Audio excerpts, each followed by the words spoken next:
It's gonna get nuts. 25,000 Oh, shit. because we felt like there was. I don't think it's 7 o'clock yet. I don't think 6. Good evening. It's 6 p.m. on Thursday, April 3rd, 2025. This is the City of Franklin Plan Commission.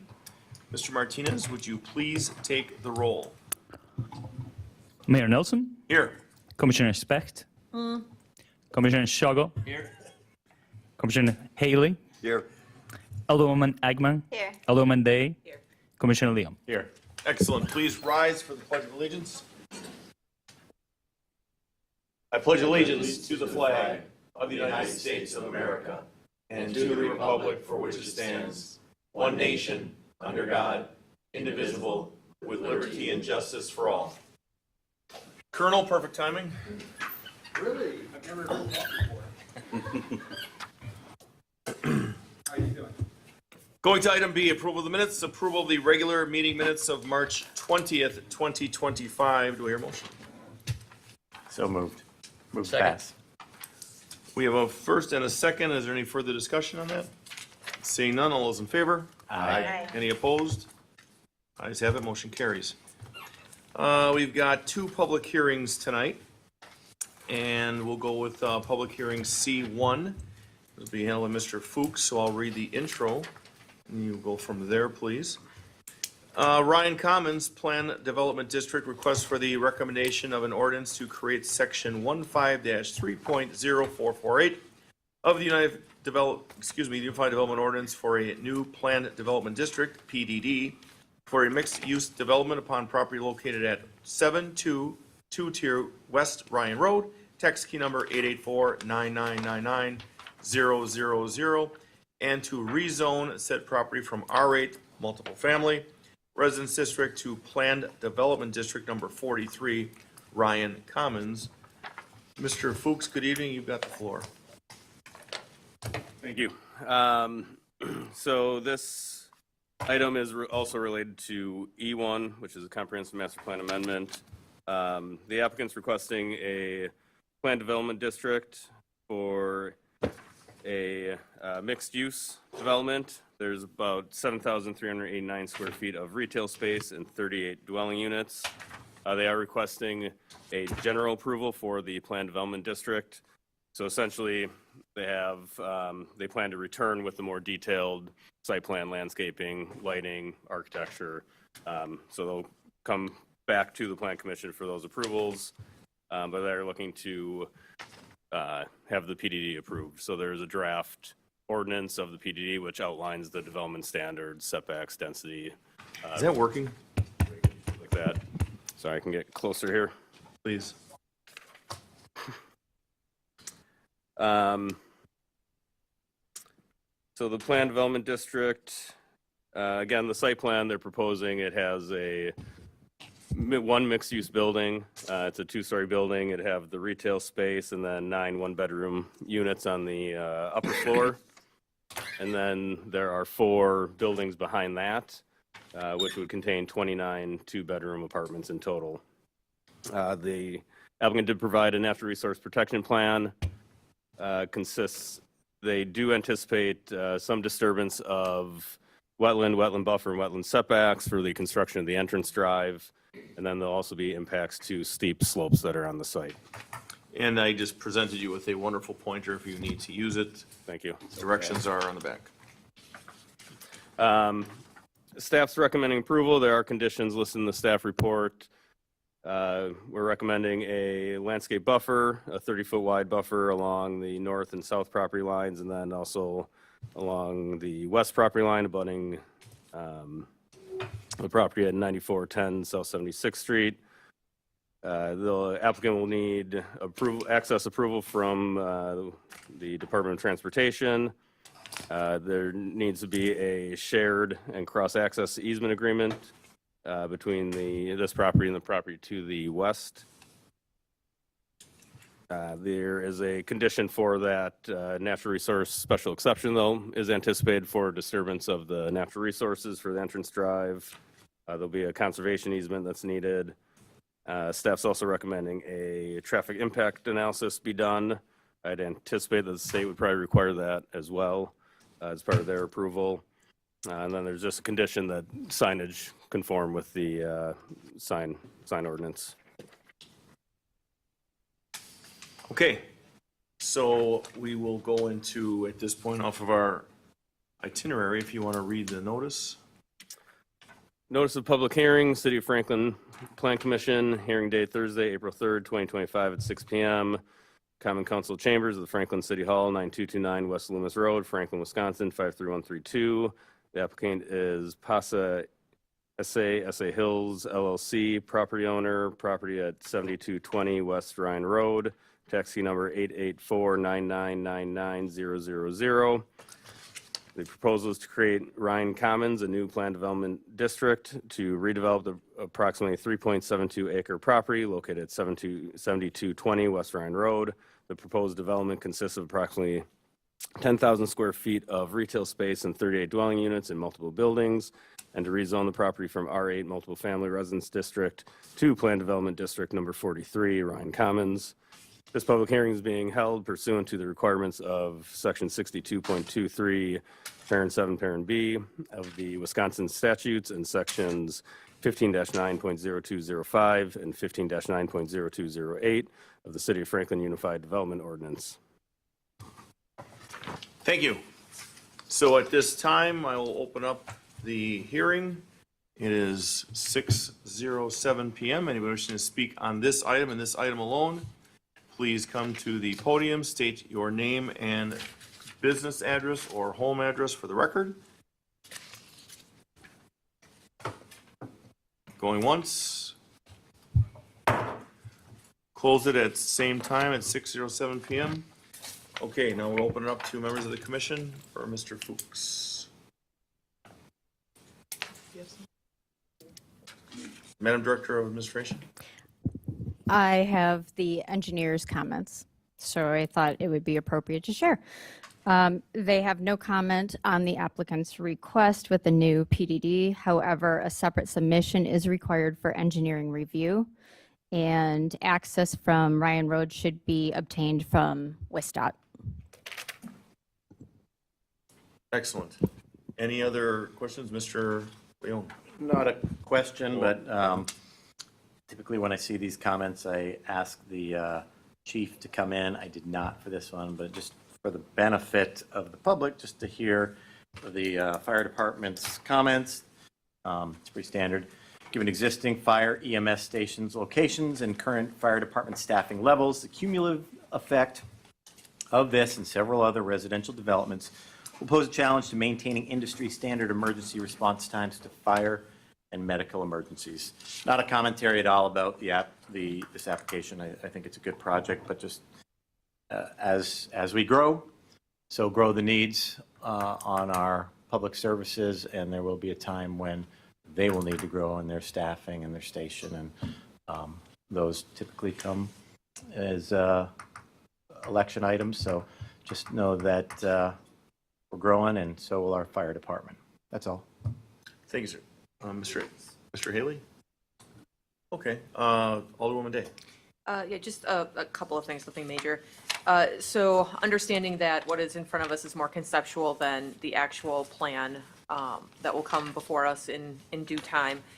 Just a couple of questions, and I will admit I am not as great at reading the elevation and the stormwater runoff as some of my other colleagues up here. But the design here, when I think about aesthetically with where the pond is, and I'm thinking, you know, Ryan Road's a major thoroughfare. Sometimes some ponds are pretty to look at. Oftentimes they're not really that pretty to look at. So I don't know if there's wiggle room with the topography and the wetlands and everything else that's on there. It's just something for consideration. Aesthetically, I don't love the pond, then a parking lot, then the building. I think that's like nothing to look at, then there's the building. Just aesthetically, it doesn't speak to me as somebody who would want to live there, or, you know, that would catch your eyes or driving by if it was stores or whatnot. So if there's a way to kind of pull some of that closer to the road. And then love that we're doing a traffic study, as there are other corners in this area, as well as Carmex should be moving over relatively soon with their operations. This corner is already very, very busy, and while they are repaving it and putting in some things right now, they're not widening it, they're not doing any major work to it. So just to keep in mind when we're building up this area, which it should be and needs to be, there is some traffic issues there. So with that, I'll yield. Thank you. See no further discussion. Is there a motion that can be read, Mr. Fuchs? Oh, Mr. City Attorney. I was just going to inquire of planner who worked on this with regard to the view from the road. I see trees, etc., between the road and the pond. Isn't that the architecture view concern covered? There is anticipate, again, this is conceptual, but there would be, I would anticipate landscaping around the pond. Is that the question?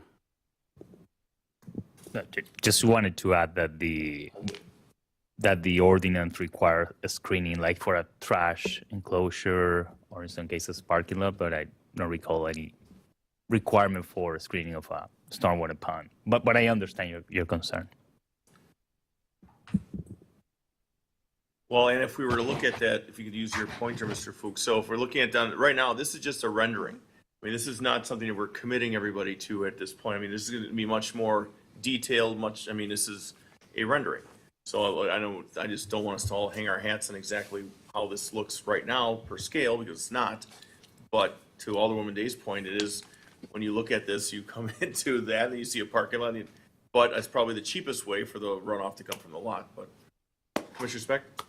Just to provide some clarification to the board here, if you look at it, if you were to move the pond almost anywhere else on the site, you'd be having to force the water Yeah, uphill. because you're going downhill.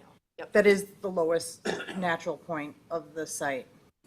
So to your point, while it isn't the most ideal place location-wise, it's probably the most realistic engineering-wise to take a look at it. Makes sense. Is there a motion on this? Yes. A motion to recommend approval of an ordinance to create section 15-3.0448 of the Unified Development Ordinance for a new planned development district for a mixed-use development upon property located, excuse me, 7220 West Ryan Road, and to rezone said property from R8 Multiple Family Residence District to Planned Development District number 43. Is that with the conditions that are in here already? With staff conditions. Okay. With staff conditions, so moved. We've got a first. Is there a second? I'll make a second. First and a second. All those in favor? Aye. Any opposed? Ayes have it. Motion carries. Going on to, Mayor, Steve.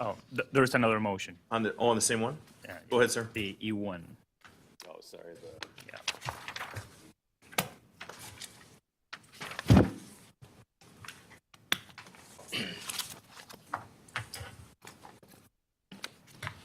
For E1, a motion to recommend approval of a request to amend the future land use map designation from commercial use to mixed use in areas of natural resource features for property located at 7220 West Ryan Road, tax key number 884-9999-000. I'll make the motion. Second. First and second. Any further discussion? Seeing none. All those in favor? Aye. Any opposed? Ayes have it. So for those keeping score, so that was C1 and now E1.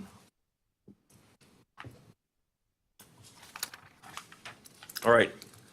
Going back to C2, Excel Custom Contractors Area Exception, request for approval of an area exception to allow for a lot coverage increase for the installation of a deck and stairs upon property located at 8017 West Russ Lane, tax key number 792-0256-000.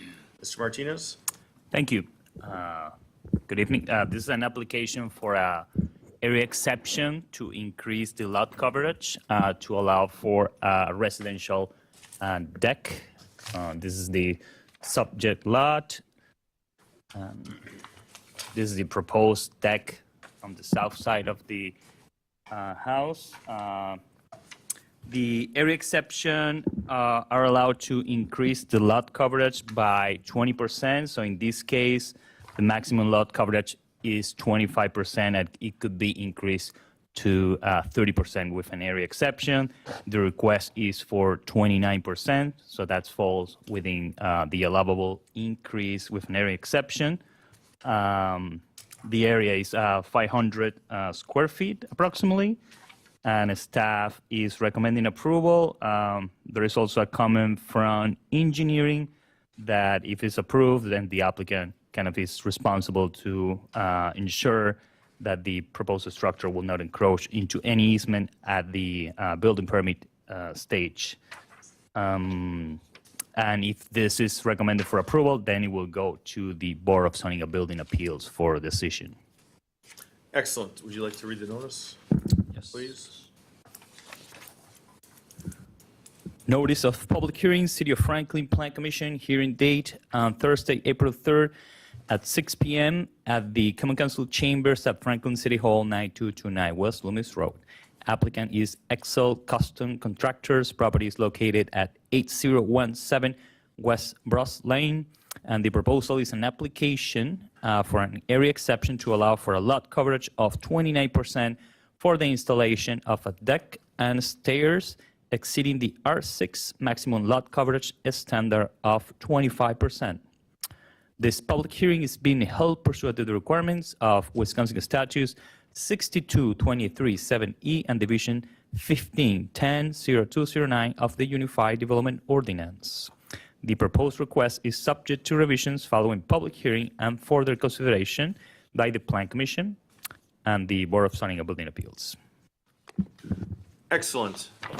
It is 6:17 p.m. I'll now open the public hearing. Anybody wishing to speak on this matter and this matter alone, please come to the podium, state your name and address for the record, and state your position.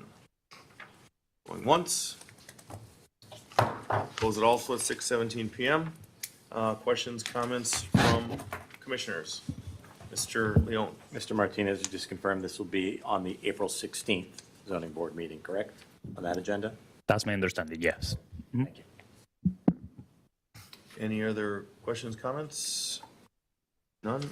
Oh, It's technical, I don't know if it matters, and I've looked at this 3 or 4 times to make sure I wasn't misreading it.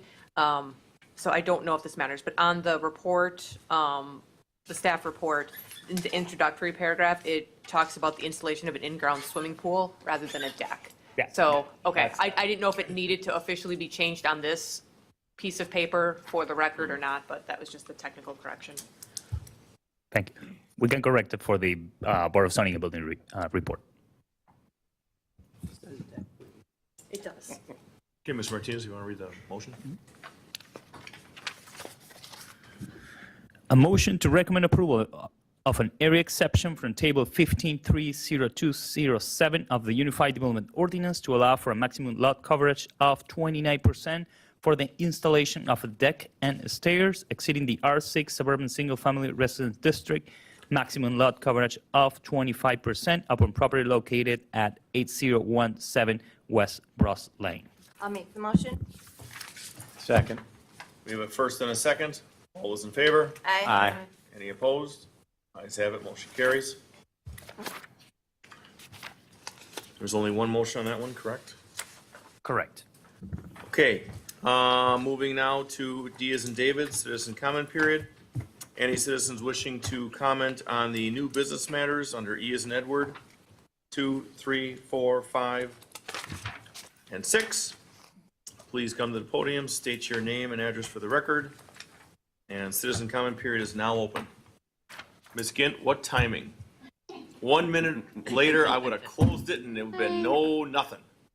Is this Gint, working? welcome. Okay, Dana Gint, 9011 West Hawthorne Lane. I do have a couple, I gotta get my glasses, sorry. Oh. Almost. Almost. Obviously, I'm here to comment on the UDO. Is that okay during public comment? Guys, I believe it's number 5 Absolutely. or something like that. Perfect. Where's yours? As a member of the UDO Task Force Citizen Group, I have several comments, so hopefully you can be patient with me regarding that. First of all, section, I don't know if you want me to go by pages, but I think it's table B. It's 15-5 B, I believe. It talks about outdoor dining. This is one of the policy questions that was related to outdoor dining in commercial places of assembly. So the policy question, the staff recommended that outdoor dining, commercial places of assembly would be listed as conditional uses in specific districts. But it also mentions ice rinks, amphitheaters, sports fields, outdoor venues. So it's not clear if those would also follow the conditional use process. Is that? Can I? Otherwise, I can. Yes, because it's in the definition for the outdoor commercial place of assembly. It's like outdoor venues, like stadiums Okay. or ice skating. Because your rinks. staff recommendation didn't really explain that very clearly. So I didn't read through the whole ordinance again. Because there is a definition. Okay. So if those types of uses and other developments that have outdoor systems that have the potential to create noise disturbances into surrounding districts, then I'm requesting that the General Development Standards Section 15-5 needs to be requested to address this issue. This revision has been requested numerous times by myself and other citizens since 2021. The City of Franklin reports resolutions, regulations that all recognize that outdoor noise producing systems have potential to significantly impact surrounding properties.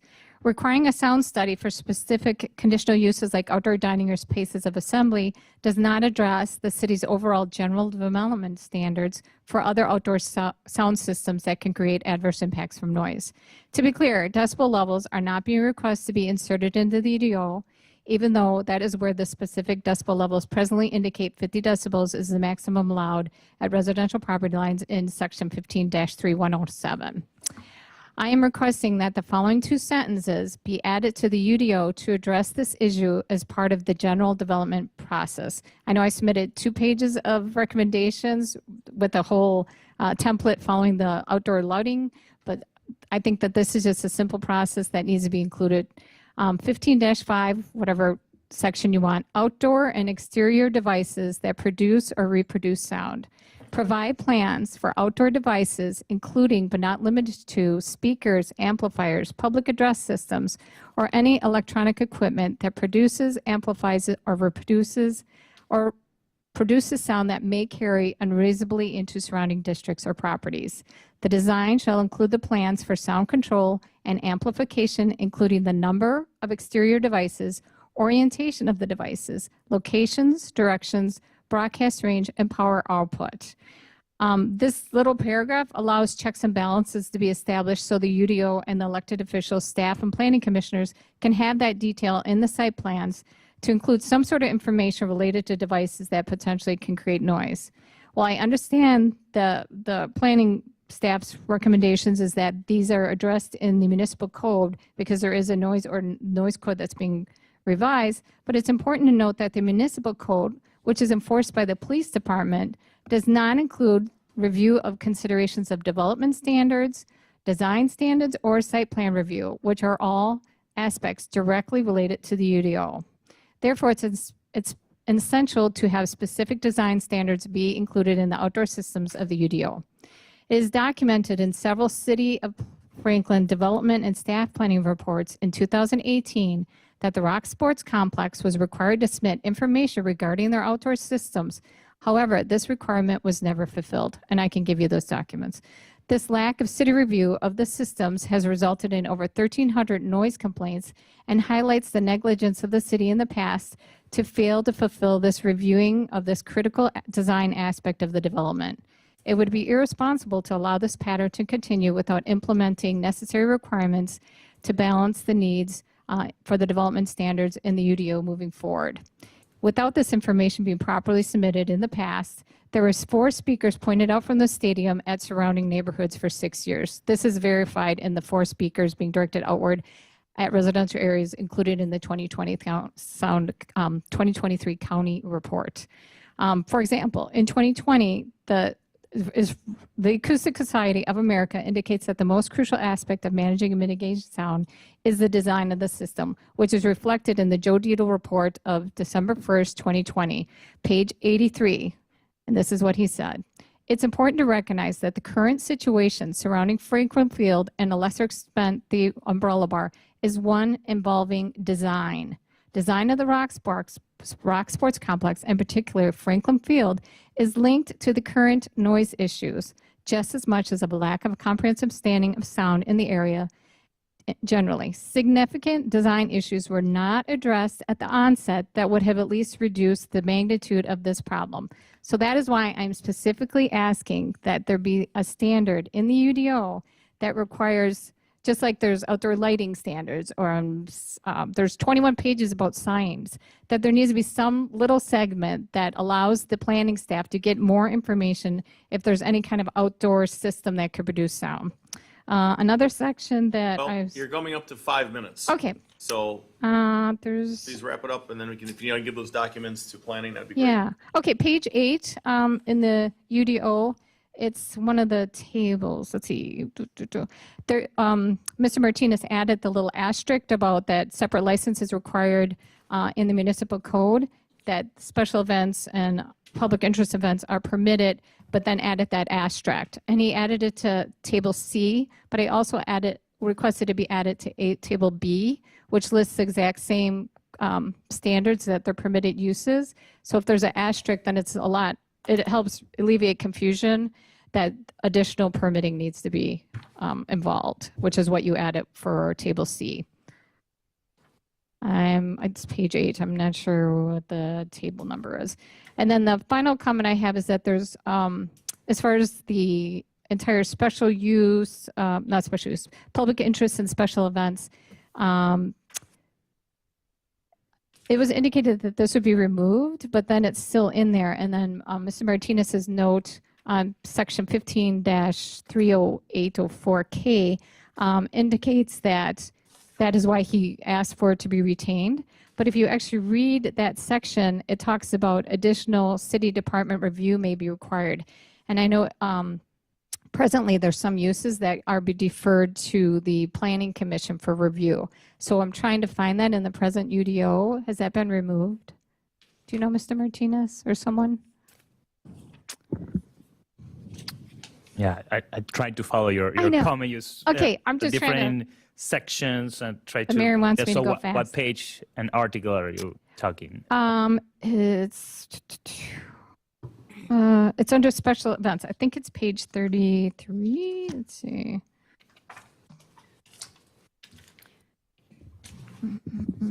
I believe it's page 33. Let's see. Yes, page 33, section 15-4-14, temporary use specific standards. And then under there, it's listed temporary uses as special events, public interest events. And I asked for that to be removed, and it's not removed. So, and then there's also a section that's missing from the existing UDO that says the planning, and I can give you that the planning staff can refer applications to the planning commission, which is obviously happening in some situations now. So I don't see that in the proposed UDO. Is that going to be added? So the correction was to move the special events from the temporary uses not requiring a permit to a separate subsection. So, and then that subsection refers to the municipal code, and the municipal code has all the details about the special events.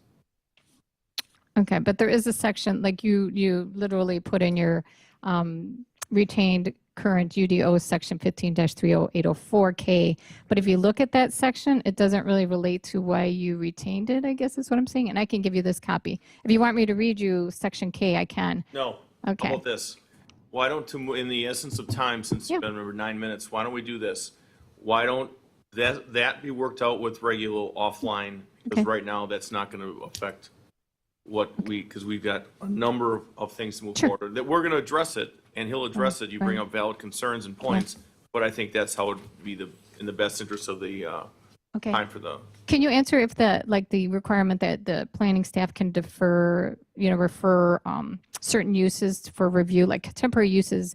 There's a couple of uses that are being sent to the planning commission for additional review. And I don't see that in the proposed UDO. Is that being retained or not? Well, the temporary uses now will be for staff approval. And we're done. However, there are some that may be only granted by the plan commission, like the temporary concrete plant. Right, So, right. or like, for example, for a food truck, that could be approved by. Because it's part of the first, it's part of the staff. first entire paragraph of the existing UDO. So this is the whole 15-30804. It says the zoning administrator may refer any application for temporary use to the planning commission for review. That's what it says right there. So that's not, I couldn't find it in the proposed UDO is what I'm saying. No, because in the proposed UDOs, temporary use may be approved by staff. Okay, why don't we hold it with Okay. that? Thank you. Further discussion will be with Mr. Martinez offline. Anyone else wishing to speak at citizen comment period on the items at hand? Seeing none, close citizen comment period. Moving now to E as in word number 2.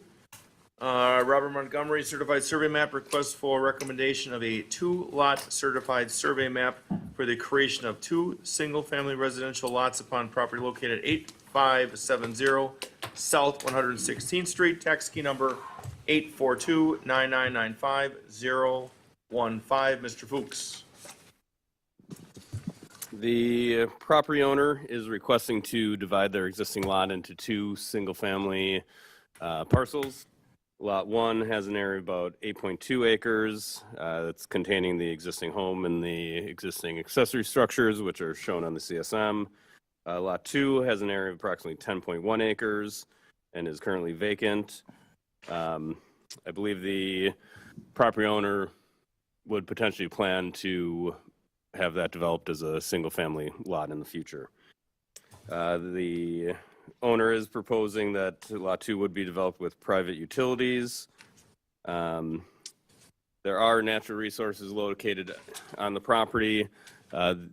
The larger pond area has been determined to be man-made, and the adjacent wetlands are exempt per the DNR. The applicant did provide letters from the DNR making those determinations.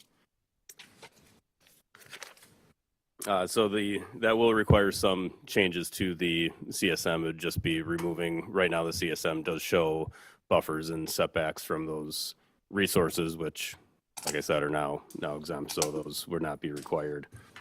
Any remaining natural resources would require a conservation easement, and that is a recommended condition of approval. And with that, staff is recommending approval. Thank you.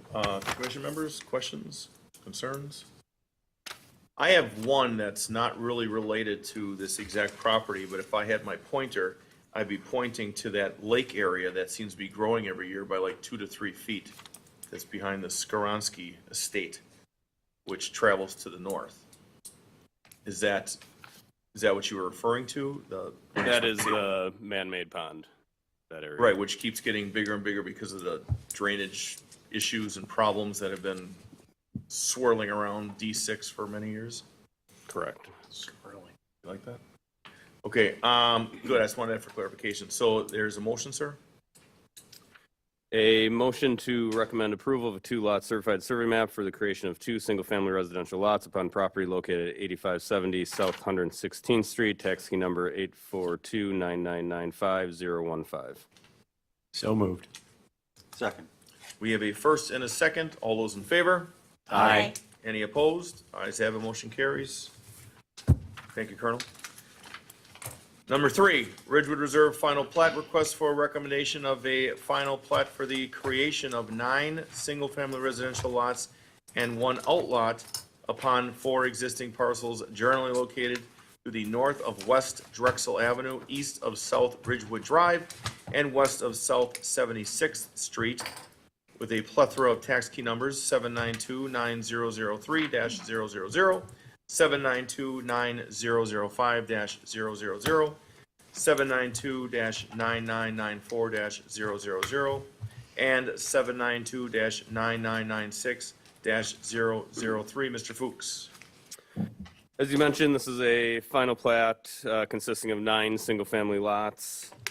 The property is zoned R6, Suburban Single Family Residence District.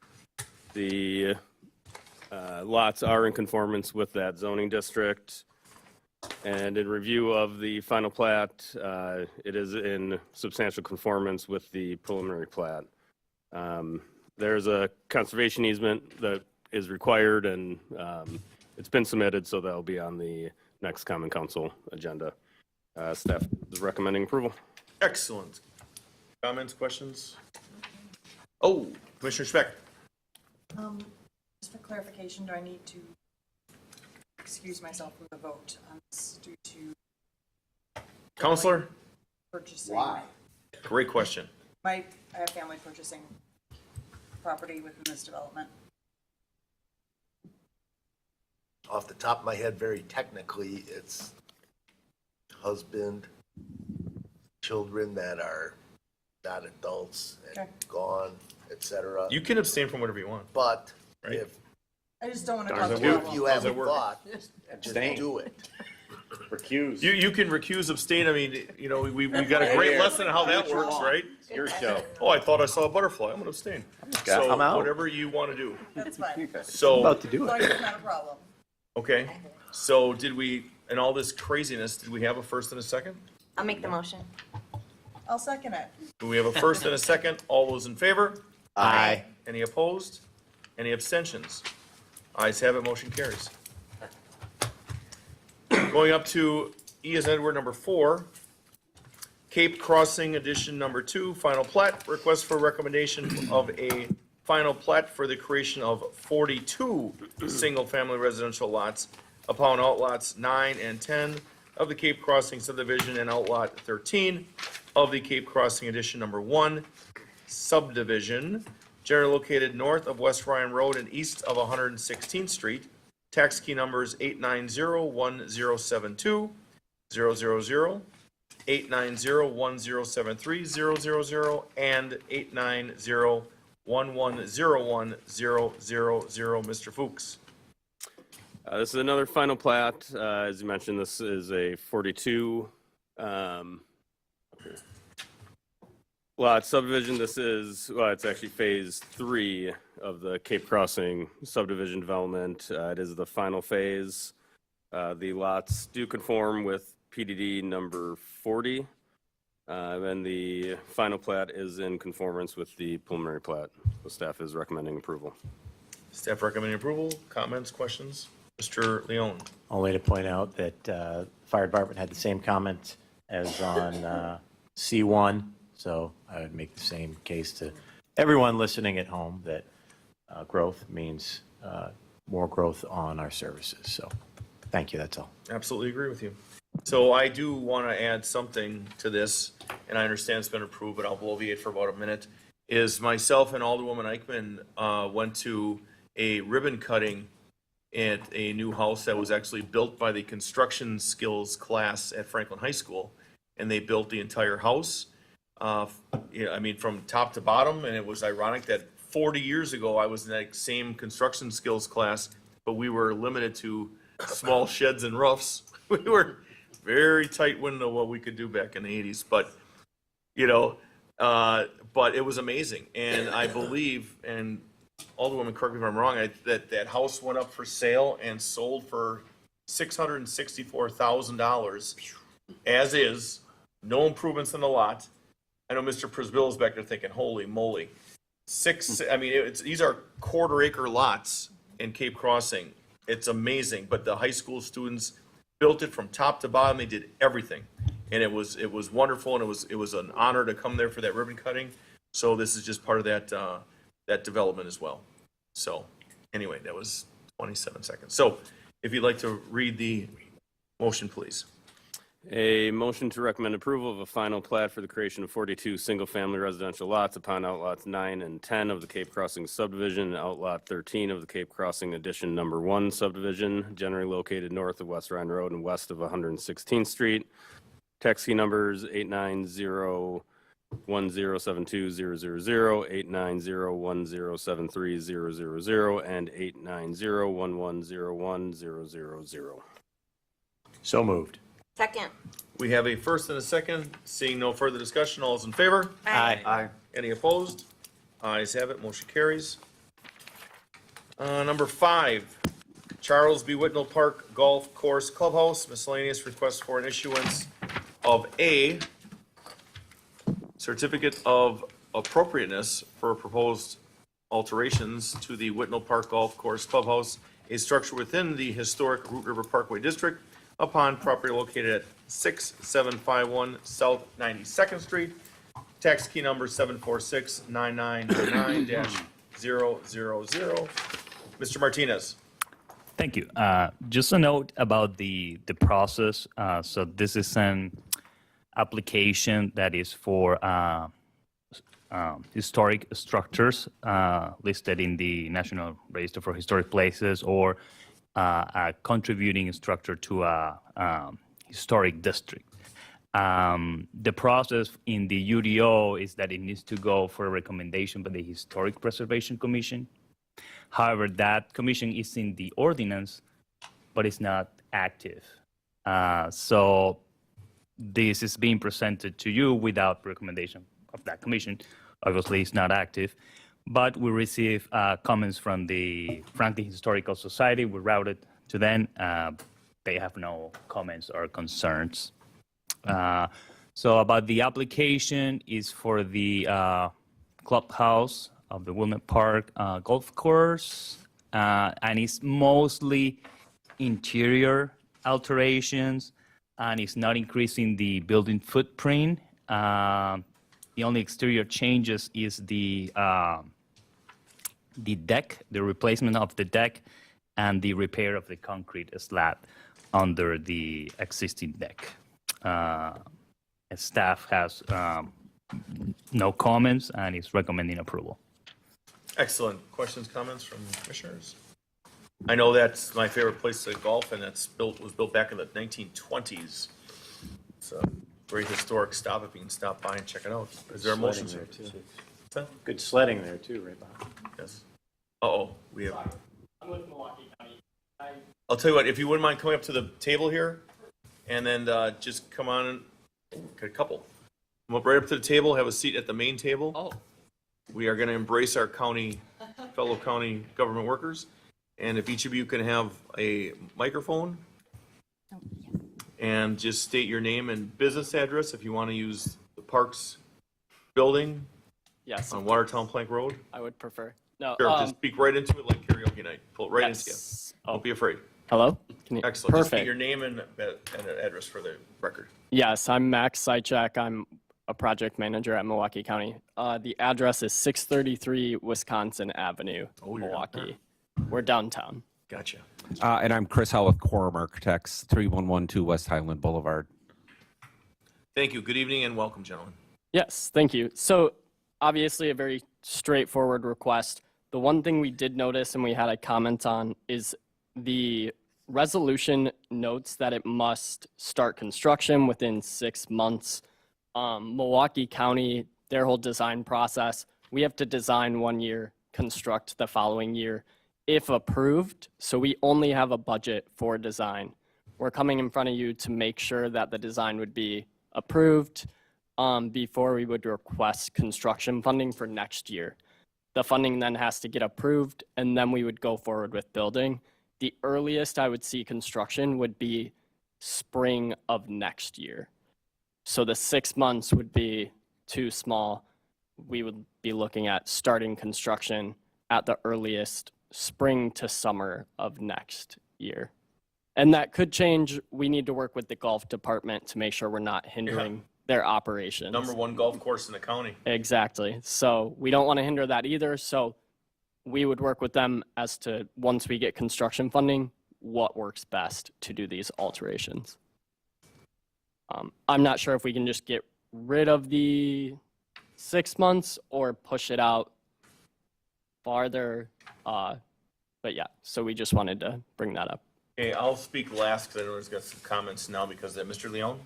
Question to staff and probably city attorney as well, but why on this application is it at 6 months? I thought normally it would be 12 months, and then we would have to do an extension if it did extend beyond that 12-month period. So is there a reason this was set for 6 months? It's normally 1 year for site plans, For this certificate of appropriateness, it's not like a common application. So I have no concerns with the 1 year, but I will need to confirm if there is no limitation in the ordinance that requires the 6 month. Okay. City Attorney, same question. Are we okay with Well, that, 12 I was months? gonna direct the staff, isn't there a time limit? And that provision comes from the code. That's what I need to check because this is not a common application that we review like every year. So this is the first like in years. Well, here's the thought. Adopt it. Direct staff to review the code and extend the time as much as possible to accommodate the spring to summer 2026. But in the event the code does not allow that, it's adopted with whatever time limit is in the code, and then notify the applicant that the applicant would have to, it would have to be renewed. Or you could add to the motion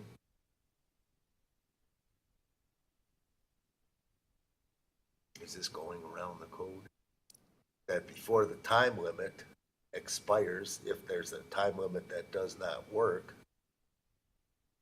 staff will bring the subject matter back to the Plan Commission for consideration of renewal.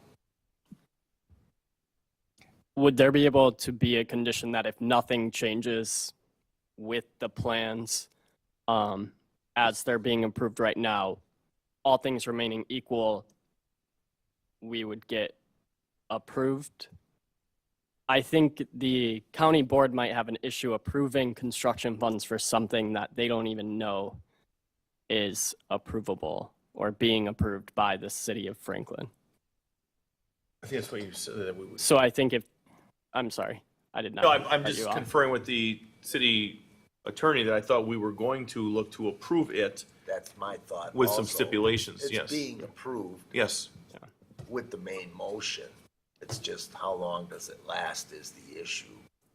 And what And staff will look issue into would there be if it had to come back for renewal in 6 months or 12 months? I don't see that. and staff will look into the code to confirm the expiration day either tomorrow or early next week. but it's, so if the county board supervisors were wondering, or Mr. Smith was wondering where this is at, I mean, it will, well, we'll tell you in a minute if it's gonna pass or not, but that way they can budget and plan, because I know how the county works as well. But we want to get this through because this is very, very important. It's the #1 golf course in the county, busiest. So there's an amended motion, or are we going to add, because I don't want to overcomplicate and muddy it, because they'll get real nervous if they're like, well, what do you mean it's got to come back? Because I would be too. So, Madam Director of Administration? I know that we had, thank you. I know that we had a case, I'm not even sure what the time frame was, Fox Glen, where we made an exception on the time of a permit and we extended it far beyond what it normally is. And I'm just wondering if we wouldn't do that here. Makes sense? I just wanted to state that we're not actually looking for a permit. This was a requirement from the Historic Preservation Commission to look at it to make sure it's appropriate. So we would still go in for permits once the time it came to construct, but it would be like a certificate of appropriateness. I'm using City of Milwaukee terms, that it complies with the historic requirements. We submitted this early because we wanted to make sure there weren't any concerns with the historic designation, rather than wait to submit this along with permitting to find out there was something that was not liked and we had to go into redesign. So it was really trying to make sure we had done all of our due diligence to make sure that we had an agreed upon scope and how we were or were not affecting the historic building, so that our budget and our scope that the county's taking forward to their budgeting cycle wouldn't be. Right. So we're trying to pre-plan and think ahead. Got it. So Mr. City Attorney, you hit your button? Well, First part of my suggested motion was that if staff and code review finds no deadline, that it just moves it to accommodate what was stated on the record with regard to the development or the, application purpose. Good. And We so want to be that- good stewards and That good should partners. cover it. Ms. X, you've got something back there? Would it be possible for the commission to have a condition that we could administratively extend the certificate of appropriateness so that there wasn't a need for it to come back before this I like that body, even better. up to a certain limited time, Through 2027. and then they wouldn't have to worry about it, and then subject to a site plan review, et cetera. So Mr. Attorney? is No, that- there's no site plan review. but I thought you said there was exterior. No, but this is the process for this case. Yeah. Okay. Okay, so, I mean, if that's good, I want to move this along here. Mr. Attorney? My simple thought was certificate of appropriateness, extremely rare in the city of Franklin. And I just wondering why there would even be a deadline on it akin to a site plan or something, and I don't know where that came from. There, if I had the code here, So, try and find the section and see what it says. And, it involves a historic preservation commission that's non-existent right now. okay, to simplify this and move this forward, are we good with the motion which keeps it open-ended by staff review? So we're not saying 6 months and you're dead in the water? I mean, that's how I think it, Mr. Haley? I agree with that. My suggestion would be that we change it now to at least 12 months, that we may not have to go through this exercise if things move forward in a timely manner. But my thought was to have it go through 2027. That way, because you're talking budgeting and building not until 2027, but I understand how the county works, so does Mr. Haley, as both county retirees. So,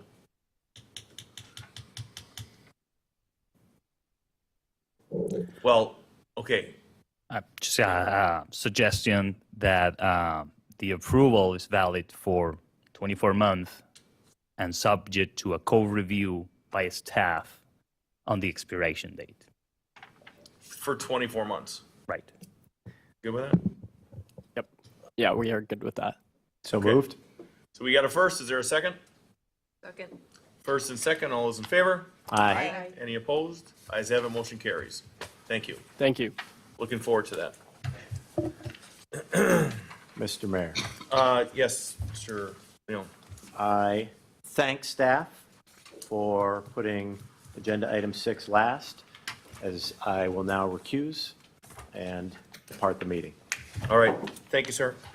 Number 6, Unified Development Ordinance, UDO rewrite. The City of Franklin proposes to repeal and replace its Unified Development Ordinance, UDO, and zoning map. A major component of the update includes consolidating redundant zoning districts to make the UDO and zoning map user-friendly.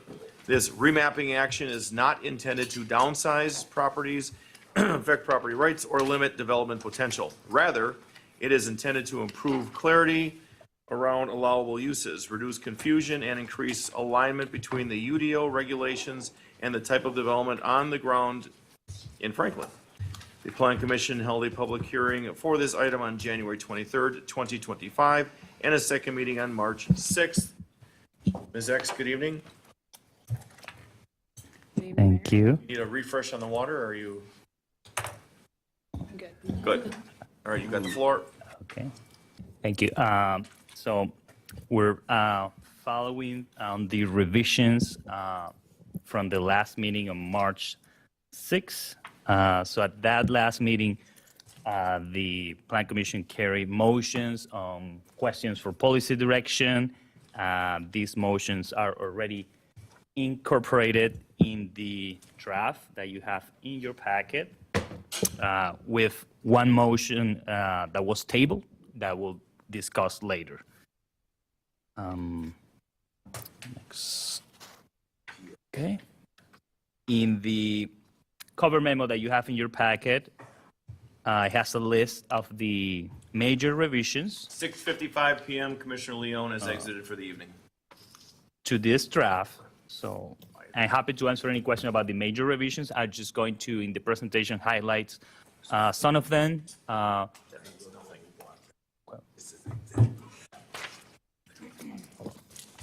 We're arguing over the time.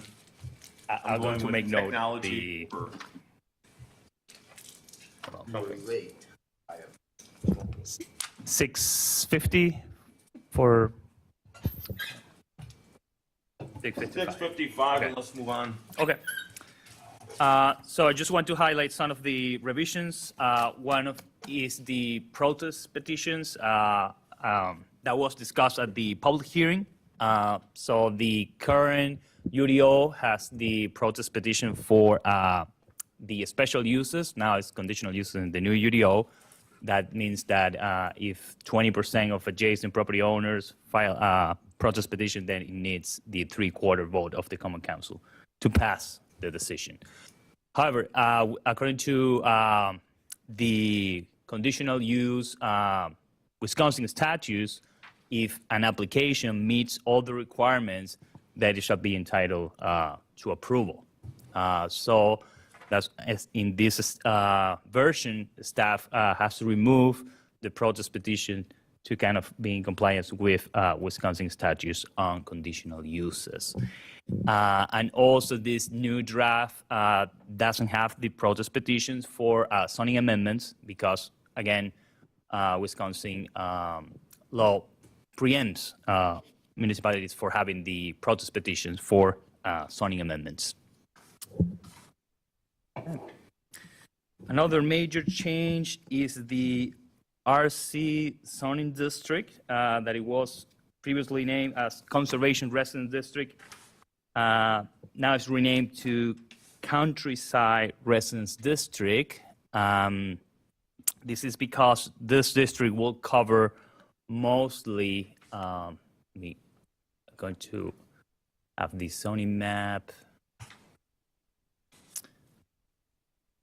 Okay, so this district will be mostly in the southwest portion of the city, this kind of light yellow, and it will cover properties currently zoned as R1 and R2, and R2 is, R1 is countryside, so that's why we picked that name for this district. And in the packet, there is a table with all the revisions to the zoning map. So most of these revisions are for parcels that were in the previous version zone RC conservation residence. Let me show you one example here. For example, this one, okay, the one that has the red outline. So that was previously conservation residence. Now all these changes are to reflect what is the district that is, we'll say, more similar to the existing district. So now this area is just like the surrounding zoning district here, here, here. So, and then we only have the countryside residence for the southwest portion of the city. Okay. Another thing to note of this district is that the current R1 district, that parcel R1 district will be rezoned to this district, is the only district residential that doesn't require public water and sewer services for new lots. So what staff is proposing is to kind of implement one recommendation of the comprehensive plan for the southwest portion of the city that recommends a minimum area of 5 acres for lots, for new lots that are not served by public water and sewer. So with that, then this draft is consistent with the comprehensive plan because it's implementing that recommendation. So I guess I've got a question. Mhm. So if you're going to be putting in that type of restriction with I mean, this is gonna be quite costly because I don't believe, I mean, there's a number of chunks of land down there that do not have sewer and water. So they don't have them now, and there's developments that are around there that are gonna be a challenge. No, so So, I mean, that aren't 5 acre lots, they're much less than that. So if they don't have it now, if it's an existing lot, so that's no problem. If they are subdividing, like creating new lots, that's what the triggers the requirement. Okay, so let me ask you this. To Commissioner Haley, maybe to your point, I'm not sure, but let's say the 79 houses that are being put up by Bear Development, just to like on Ryan Road and south, they're not at 79 yet, so, you know, because I don't know if that and east, there's other potential east developments that don't have water accessibility right now. Like the water's not run down Ryan Road past like the Irish Cottage and such. But this, as far as I'm aware, all the developments by Bear Development, for example, Yeah. they'd have water and sewer. Okay, well, we'll look up to the commission to talk a little bit more about this. I'm just concerned that we're gonna put some crazy undue burden on somebody that wants to buy a house here, and people are, that they're gonna be, wow, I mean, it's gonna cost them a bunch because they don't have that, it's not out there in front unless I'm missing something. Right. We'll continue. Okay. Fine, I'm not gonna hold it. So let's say, for example, I don't know, one of this lot here, right? If they have a residence there existing, so that there's no requirement that they I need get to have. existing. Right. So if they were going to divide, for example, this parcel, they have two options. One is to bring the water and sewer, okay? And the minimum lot area will be like around 40,000 square feet, like about an acre. Then if they don't bring the water and sewer, then the minimum area is 5 acres. And this minimum 5 acres is from the comprehensive plan. So it's not that this is a new Right. area that we are proposing, it's from the comprehensive plan. Okay. Okay, so we continue. Okay. Another change is that the adoption ordinance that you have a revised version at your seat. These revisions are kind of technical revisions, but there is another change that is that this ordinance will not repeal Part 8 of the current UDO, improvements and constructions, because that is a part that is administered by the engineering department, and we're working on updating that as a separate project. So we want to keep it as it is while we're still working on the other update. And section 15.3.11.07, that is for noise, because again, that's being working as a separate project that is actually scheduled for next meeting. Okay. Oh, sorry. Okay. Questions for policy direction? This is from kind of a comment received from Mrs. Gint that she mentioned at the citizen comment period. This is for outdoor dining and outdoor commercial place of assembly, like outdoor venues, like sports fields or band shell. So what staff is proposing is revise these uses from permitted use to a conditional use. So if there's a new proposal, then the conditional use process will require that the applicant submit a noise study, and then we can evaluate if it complies with the noise, the sound levels of the ordinance. Only for these uses that may have, outdoor music and an adverse impact to adjacent properties. So how would that affect things moving forward? Because I understand the focus of this. So that means that if this gets adopted moving forward, for example, let's talk about The Rock. So if The Rock has an issue, so now they're gonna have a sound study. No, this is for new. Okay, I wanna make sure Yeah. it's real crystal Right. clear that it's, okay. Okay. And then the next question for policy direction is the environmental corridors. Thank you. I'm sorry, could I ask one more question for this? So let's say At Riverfest, they wanted, I know they're not having it this year, but let's say they wanted to have it again. And it's something, because they're not going to have it this year, and they're going to return next year. And they have that, would they actually have to have a sound study to have an outdoor music venue for a 2-day event? No, if it's a temporary, then it will go to the standard special event procedure that is in the municipal code. We're not changing that. An example could be a restaurant, and now the restaurant want to have like outdoor dining with music. So like a redevelopment of 76 and Ross and Orchard View gets redeveloped. A nice steakhouse comes in, wants to do a steak and bourbon bar with the outdoor seating. They would now have to have a sound study. If they will have like outdoor music, yeah. Outdoor amplified or is outdoor like anything? Like, so if it's non-amplified, would it have to be? Or, I mean, so there's a quartet out there, because that's my new thing. So there's a quartet out there playing that's non-amplified.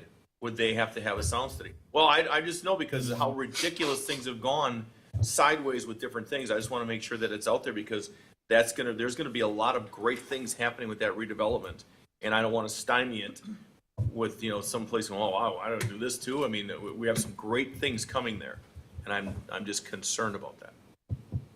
Is that a concern or not? If it's amplified. Yes, if they will have outdoor dining and outdoor music, even if it's not amplified, then it will require the. Even non-amplified music? And I'm Yeah, saying- because outdoor dining will have the conditional use requirements. So Yeah, because that's my question. So say you've got a restaurant that is like, I don't know, I'm gonna throw out a restaurant that we have. So this does not apply to them because they already exist. But let's think of like Milwaukee Burger. They have their indoor seating, but in warmer months, they have that outdoor patio with the bar top tables, and there is the music that plays inside the restaurant, plays outside the restaurant. So my concern is I wouldn't want that to have to do a sound study because Exactly. it's just their ambient music inside. So I'm thinking, does this apply to like so same scenario, they want to have, like, I don't know, two or three person live music come and have some speakers or whatever. To me, that's different, perhaps. I don't know that it requires this, but then I'm thinking to myself, is that something that, because it would only happen infrequently? I don't know. It's very, I need more details because the way it's here, it's too vague I for don't me like to, it. to really have any like formal opinion one way or the other, because I feel like it's too vague that you could apply this in so many different directions and then it's not consistent and then we have all kinds of problems. So it's like all or nothing almost, kind of, in my brain. But Well, and you still the floor. yeah, no, so like I said, I'm struggling with it because to me it's too vague to put it in and say we need to have all these conditions because I feel like there's way too many instances where it's overkill and not necessary. Agreed. So let's say an Italian restaurant is looking to come and build on 76 and Rawson, and that's part of their appeal is to have that outdoor seating area. That's an Italian type thing. It's Italian theme, and they're gonna have people out there playing, you know, gondolins and guitars. The last thing on this earth I want them to have to do is have a sound study over that. That is a ridiculous overkill, terrible idea. And I understand the motivation behind it, but it should not apply to something like this, in my opinion. Yeah, I guess. yeah, Give me, Yeah. I guess I'm looking for an example of where you think that this will like, an example, like make up a scenario where you think that the sound study would apply. Because I think maybe that's probably the problem. I'm not like picturing Right. an incident where it would be applicable. And maybe that's where the hiccup is. And maybe too. then you can like phrase it so that it encompasses whatever that like scenario might be. Because the scenario I just gave you was a Yeah. true one, without going into any names, so. in your example, then the sound study will be required if we change it to conditional use. That's insane. However, the plan commission can make a motion that, for example, staff can work on the applicability of the sound study to be more specific. For example, like if it's an amplified It's sound system. non-amplified So Italian music outside Sound study is ridiculous. That's why this one is listed for policy direction. Right. Mr. City Attorney, then Madam Director of Administration. It's been decades since I played the accordion everywhere, including church festivals, on the stage for 3 hours on a Sunday afternoon by myself and with the Louis Michel Band as the second accordion. But I dare say, everybody's gonna plug into a little amplifier. It might not be lasting, but you're gonna have plenty of amplifiers out there, so I would not make it subject to, well, if it's amplified. Okay, but what are your thoughts about having a sound study for something like that, Counselor? No. Thank you. Alderman Eichmann? Yeah, I would like to see, I don't have a suggestion off the top of my head, but a way that it can be rewritten to protect something like that, but to also protect us as a city in the future, should another large project like the Rock come in as an example. You know, so it covers us on that, if what I'm saying makes sense. I mean, Commission. I mean, That example is, for example, the outdoor commercial place of assembly, like a sports field. That will require if changes to conditional use, that will require the sound study. So that's why there are two different questions. Okay. One is the outdoor dining, and the other one is the outdoor commercial place of assembly. Mr. City Attorney? With regard to these minor uses, Regular. You guys touched at the same time. Go figure. with regard to these minor uses, there's existing code. If it gets too loud, somebody can complain. Then code's being violated, well, and noise is gonna be updated, Right. but if it's code violation, can go enforce. Instead of saying, no, you have to have a sound study. Yeah, I don't want to jeopardize this development piece. It's huge. Mr. Haley? Thank you. Agreed with everything I've heard so far, and we don't want to be particularly onerous, but at the same time, we have to have some level of diligence. I think all of us sat in this room when the proposed development you're speaking of was in. Had a lot of neighbors showed up. They had questions, they had concerns, but one of the ones that I heard a lot of was potential noise. So my only point is we have to split this hair so that we're not being onerous, but we're doing our due diligence so that we don't have a situation where they're doing it, and the neighbors are calling all the time. Nobody wants to be in that scenario. So I'm not sure exactly where that threshold is, but there is a reason to make it a special condition and have it come before this body so that at least we can ask those questions and then say to the public, well, this is why, this is how we got there. So I don't think we can just ignore it and just, see what happens. There's got to be some threshold. I mean, I agree, a couple of people sitting around with guitars is just fine. But someone that's always got the outdoor speakers on might be considered a problem. And then what are the hours of operation of that? And the Plan Commission has the flexibility to help steer that. So some of these things should be coming to us. Do they need to have a full-blown sound study? I don't know the answer to that. But we have to find some compromise whereby it's not just all a given, or we're going to spend all of our time. Council's going to spend all of its time explaining to citizens why we let something happen. Well, to your point, but then we would also revert back to the city noise ordinance. So, I mean, you're going to be at the lot line, and I'm talking about the neighbors to the south of that development. If they got an issue or problem, it's 55 decibels right there, then we'll take action. And then it's a violation, whoever it is, they would get fined. I just don't want to curb a great opportunity coming this way that's not talking about amplified anything. But to Jesse's point, maybe they will have a small amplifier, but we'll do something. But a sound study, and I don't want to stymie them with that, but there is a checks and balance, and that's our current ordinance. And if it's in compliance with the current ordinance at 55 at the lot line, then it's in compliance without having to go to those next steps. So we're not just letting them do willy-nilly, there's an ordinance, so the ordinance protects that. And I agree with you, but we just have to be cautious because it puts us in an enforcement action, Right. right? Yes. It's already happening, and now people are complaining, and now the city has to respond to it. There ought to be some way we can be proactive. I don't know what the threshold is, but Got to be parameters. there's got to be parameters for it. 55. No. I guess Well, how do that, they document that? do we how they know? document? Yeah, they just say, Well, we if won't so- exceed 55, and if we do, we'll send out the police? No, it would be complaint-based.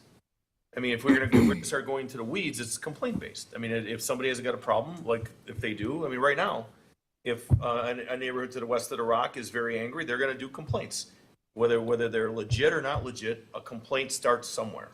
And if there's a neighbor or whatever, they have an issue with this, whatever that may be, I just don't want to overcomplicate and scare these great potential vendors there.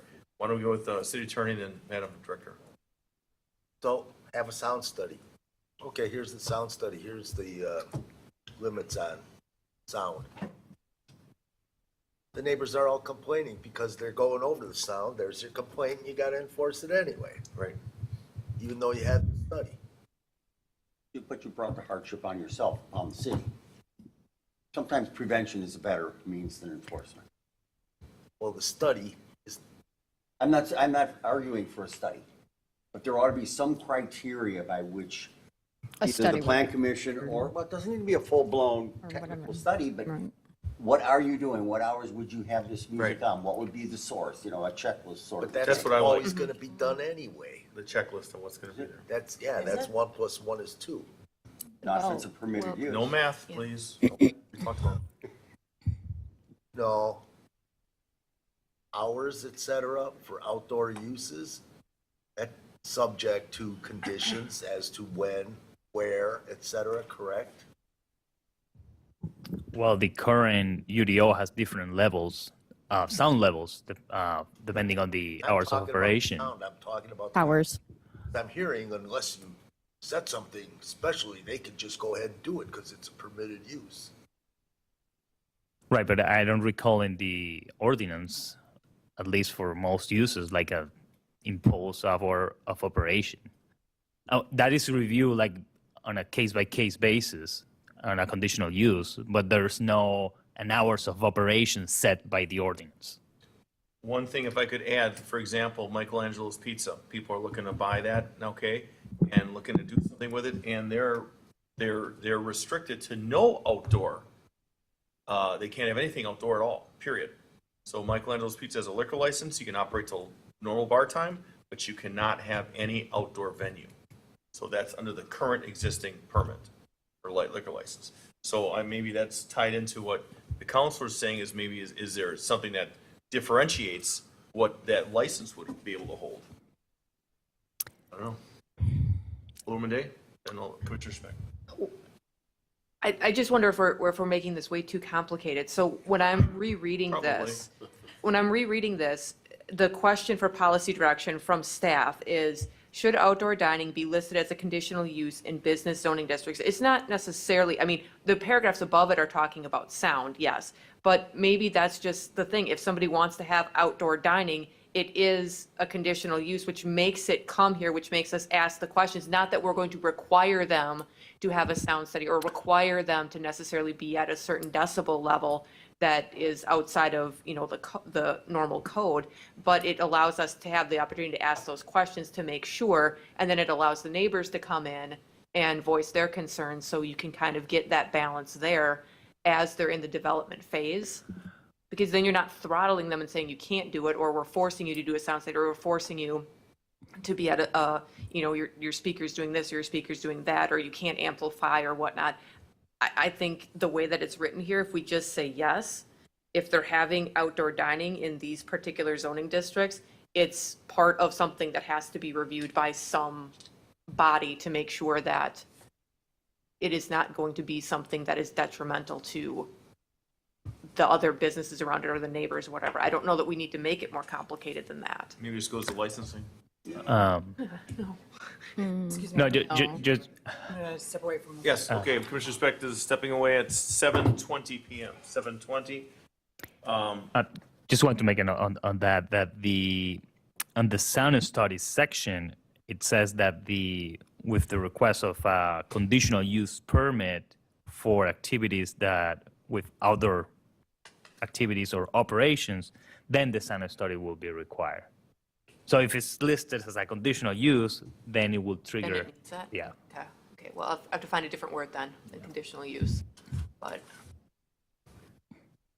I know. but I mean, I think that's the catch then, that kind of satisfies some of the concerns that are coming up, that you're not just giving them a blank check to do whatever. It allows, if there's concerns about the development by neighbors, whether it's residential neighbors or commercial neighbors, it gives them a venue to voice those concerns, and it gives this body or whatever body the chance to ask questions to make sure that what's being built and what's being operated is congruent with what we want.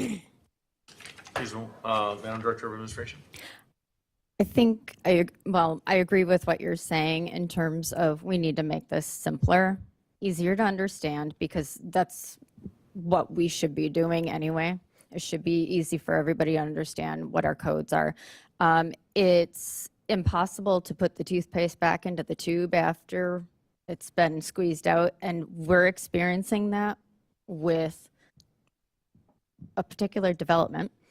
And the last thing that I think any of us want to do is relive that through other developments. Quick return to 721. So I think, to Commissioner Haley's point, it's very important that we figure out the parameters around it, what triggers what for a review, because my understanding of planning as a whole, the department, we're talking about how we're moving forward. What's the plan moving forward, right? And they should not be in a enforcement type of role.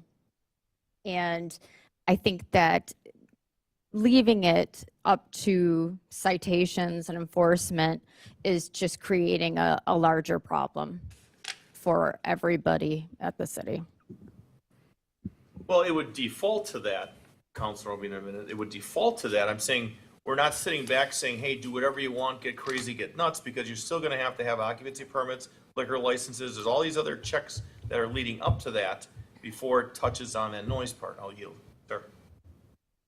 That thought basically assumes that every time you have some outdoor dining or something outdoor, it's Right. going to be a problem, and there's going to be complaints and everything, and that's not the case.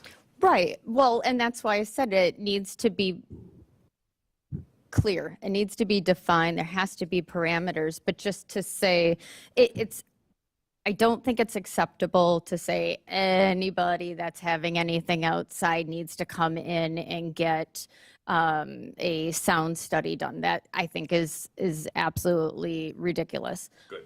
However, I do think that there are things as the city that we need to make sure we are putting in those checks and balances, because these are ordinances we've always had. And yet here we are dealing with this problem day after day after day. And I think we should really be learning what history and present is teaching us.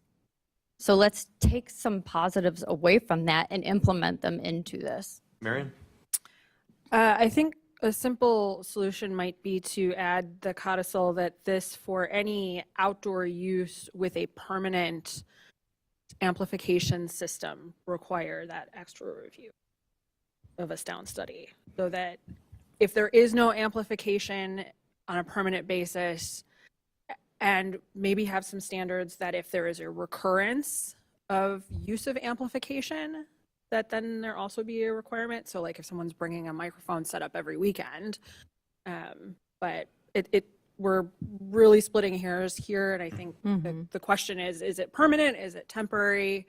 And is it amplified? Is it not? So permanent amplified obviously should be reviewed. Agreed. Or as part of a site plan, as part of a conditional use. So Absolutely. So what are you saying for this portion to move forward? Permanent amplified? permanent amplified as part of permanent amplification. Commissioner Specht? Hold on. How does the example provided earlier of just background music via outdoor speaker fall into that then? That would be a permanent amplification. So then at that point that Mhm. the sound study would have to be completed? Correct. I don't like that either. If somebody puts speakers outside, they should be responsible for, But permanent. yeah. So, okay, Alderman Eichman? When we say permanent, Yep. what about seasonal? So say there's speakers out there permanently, but they're not using it all year round because a patio can only be used seasonally. Would we have to protect that? Oh, well, that will be considered permanent because they will get the approval one time and then it's valid for years. Temporary is that you need to get the approval like every year, every time you do it. Go back to Commissioner Specht and Commissioner Haley. Would there be some opportunity to put some limitations on the extent of sound study that would need to be done? There's, because for every design, there's, multiple levels that they wouldn't necessarily have to do an extremely in-depth. Granted, I wasn't involved in that at some point, but, basic analysis of we are just having background music and anticipate X amount of people. That's a quick 2-hour, the memo takes longer to write than it does an analysis. Is that something that is on the table? Marion? The ordinance already requires that the limitation of scope be at the property line. So it would, if for a larger lot, that would be potentially quite large, but presumably there would be a commensurate level of resources and thought in the development, so. Okay. Mr. Haley? And, I don't want to overcomplicate it. Could it be as simple as a permit that you get? And whether it's for a 1-weekend event or 3 months, but you come in, you fill out a form that says the nature of the sound, and somebody reviews that, and if it looks like it's pushing some red buttons, then you can further require a sound study or something, but there should just be some quick and easy way to filter these projects Agreed. and get people so that they know the rules, because otherwise what you're gonna get is, well, I didn't know. But if they find out once, you gotta get the permit, you fill it out, that's paperwork for somebody to do here, but that gives some level of review that then can be taken to a higher level if it looks to be problematic. But you can easily approve much similar ones, small. I think Martinez? just a suggestion where the staff can work is when the sound study will be applicable for an outdoor dining. Like, for example, if it has the amplified speaker system, or if the hours of operation are over, I don't know, 10 p.m., or if it's certain distance from a residential district, and then we can word the specifics when the sound study will be required. Because to Commissioner Specht's point is, okay, so let's say I'm just going to use the 76 and Rosser redevelopment, that restaurant comes in there, it's 100 yards from the residential component that's being built, but, this is one of the things that they are very proud to present is outdoor seating with, the quartet that travels or walks around and does. Violinists, really. Well, yeah, but I'm just saying, I don't want to stymie him, and I don't want to prolong this, but if there's a way that we can simplify this, Kelly? I guess my question would be, at what point is any kind of new development or significant change triggering a review to say, hey, this should include a sound study? Because one of the things that is in my head right now is Jilly's Car Wash. They were asked to provide a sound study, and they're not outdoor dining, but they are creating noise. So is this something that for commercial developments, we would essentially hold the right to require one or request one to be done? Hold the right, but not mandate. Right. It will be applicable for conditional uses, like, for example, kennels, just looking at examples here at the table, that has outdoor activities or operations. And if we add the outdoor dining, then it will apply to outdoor dining if we don't set a specific of when will be applicable, for example. Okay. Guess continue on with, we're going to. Okay, so next point will be the environmental corridors. Cool. Thank you. So we had a request for additional information and some clarifications on the category of environmental corridors and the compensation ratios for them. So I did a little research and reviewed the resolutions that were adopted by the Common Council as part of the expansion of the sewer service area. And it was twice affirmed that the city is going to take action to include recommendations for the protection of environmentally sensitive land in planning documents. So Plan 176 includes mapping of these environmentally sensitive lands, and the recommendation that those lands be protected in local zoning and land use planning to preserve them insofar as possible. So Sewer PAC is a recommending body on matters like this. They are the regional MPO, so they're a transportation planning agency. And then this is a set of recommendations that they provide along with other regional land use planning services to the community. So Franklin has affirmed that they will protect those resources. And in fact, the draft ordinance goes a step farther than the previous development ordinance by actively protecting those corridors. So they're incorporated into the comprehensive master plan as written, with the natural resource areas that you see. And then this new development ordinance is actually more proactive. With regards to the ratios, the recommendation of 1.5 units of compensation is the highest standard that we're recommending for any category of resource. And based on the discussion, we're sticking with that recommendation for all of those categories because of the different variables that the primary environmental corridor in fact has that significant value in many layers of natural resources, and then the isolated natural resource areas are often unique, and since they are disconnected, it is important to continue to protect them. So I'm happy to answer questions about that discussion, and thank you, Commissioner Haley, for your time on this. Comments on this portion? I have none. I thought it was very well done. Okay.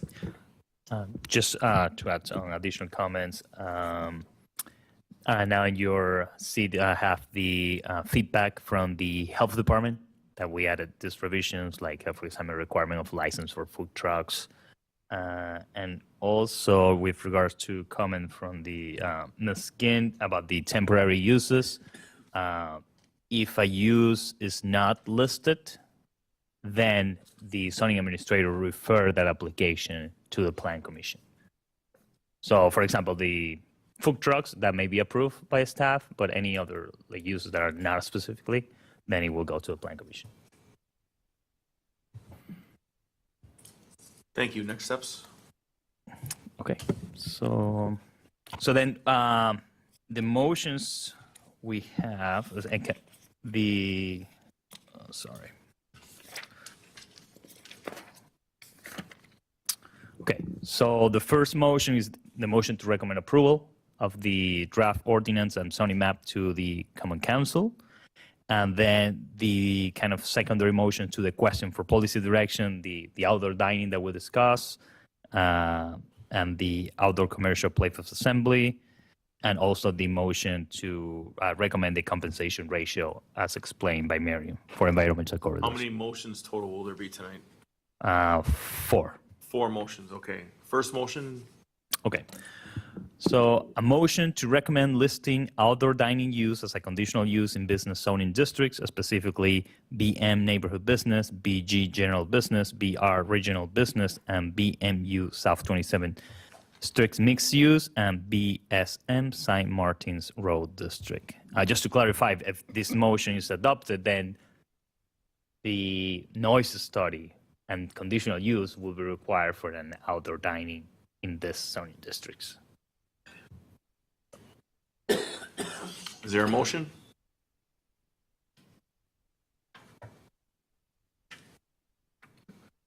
So if there's no motion, now what happens? Well, I know that obvious answer is it fails. Thank you. I didn't know. So the, Does it come back for an amended motion?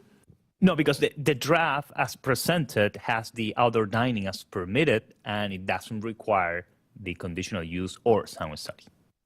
Oh, okay. Why don't we bring that one, can you state that again for another motion? It's already in there. But you're good with that? So the draft as presented has the outdoor dining as permitted, so sound study is not required. Right. So this motion is to revise it and To add that require extra- that, to right, add that extra correct, to it. correct. So we would just revert to what it's currently in here. if there is no motion, right? I don't see a motion. Okay. Second motion is similar, but it's to outdoor commercial place of assembly. So it is a motion to recommend listing outdoor commercial place of assembly as conditional use in the institutional zoning district. I would make that motion. I'd second. We have a first and a second. All those in favor? Aye. Any opposed? Ayes have it, motion carries.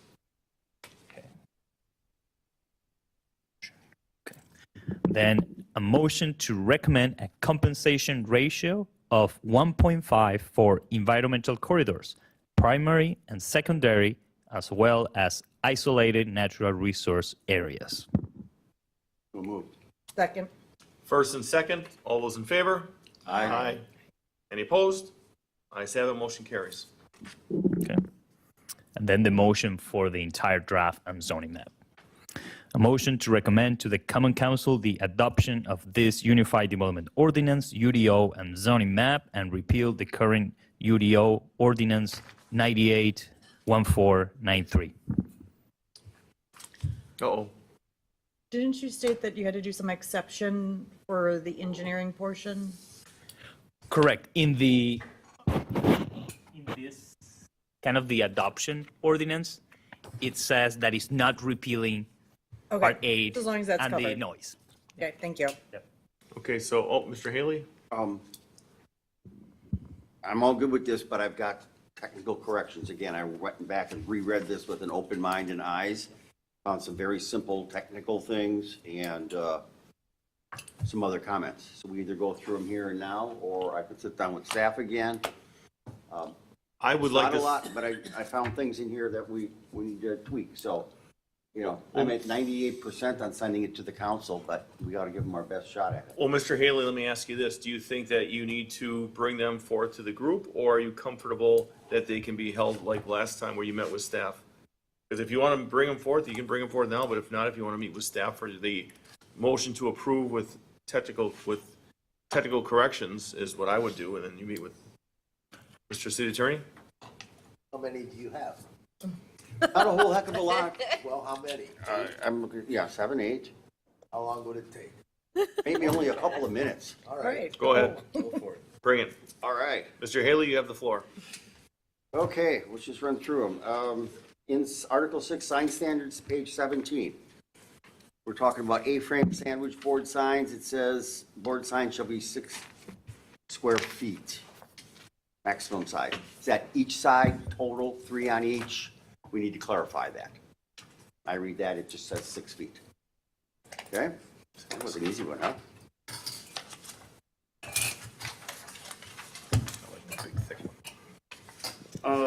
Where am I at? Page 3 in natural resource protections. Applicability to floodplain, floodway lands. As defined in regulations, we need the word "in" inserted, regulated in the floodplain ordinance. See it? That's in section 5. Onward?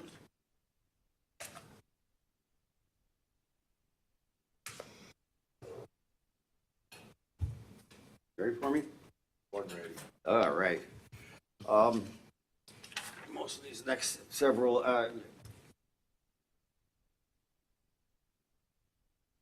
I've made several comments that I discussed with staff, the whole issue of natural resources, preservation, special exceptions.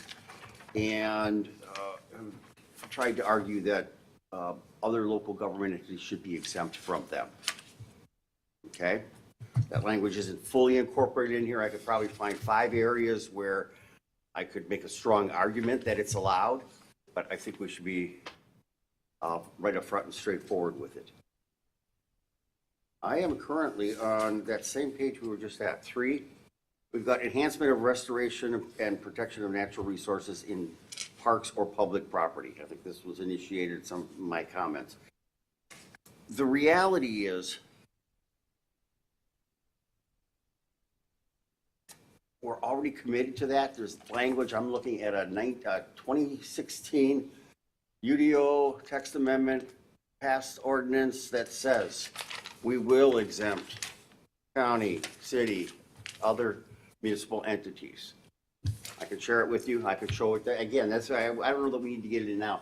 My argument is government entities that happen to own land in Franklin that are using them for park and open space purposes should not have to come down here to City Hall, get a permit every time they want to do development, is how we define it in here. And development is basically moving dirt.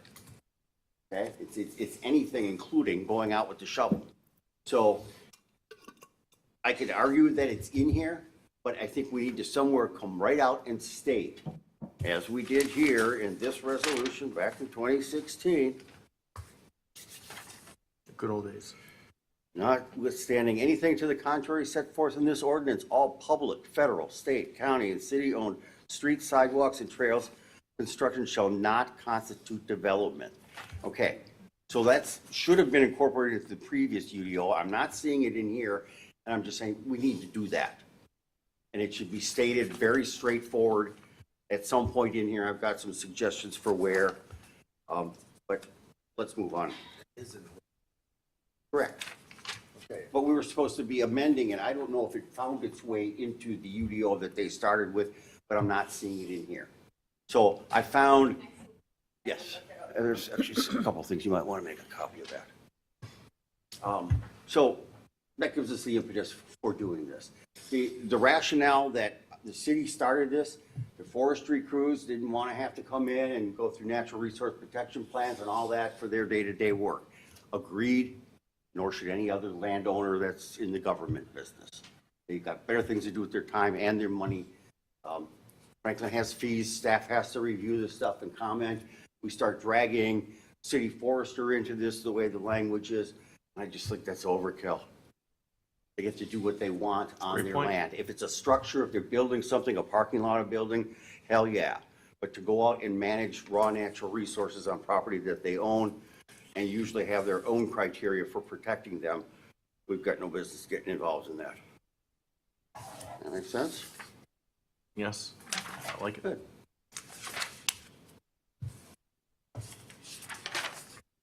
Does that get into the no city authority over county parks?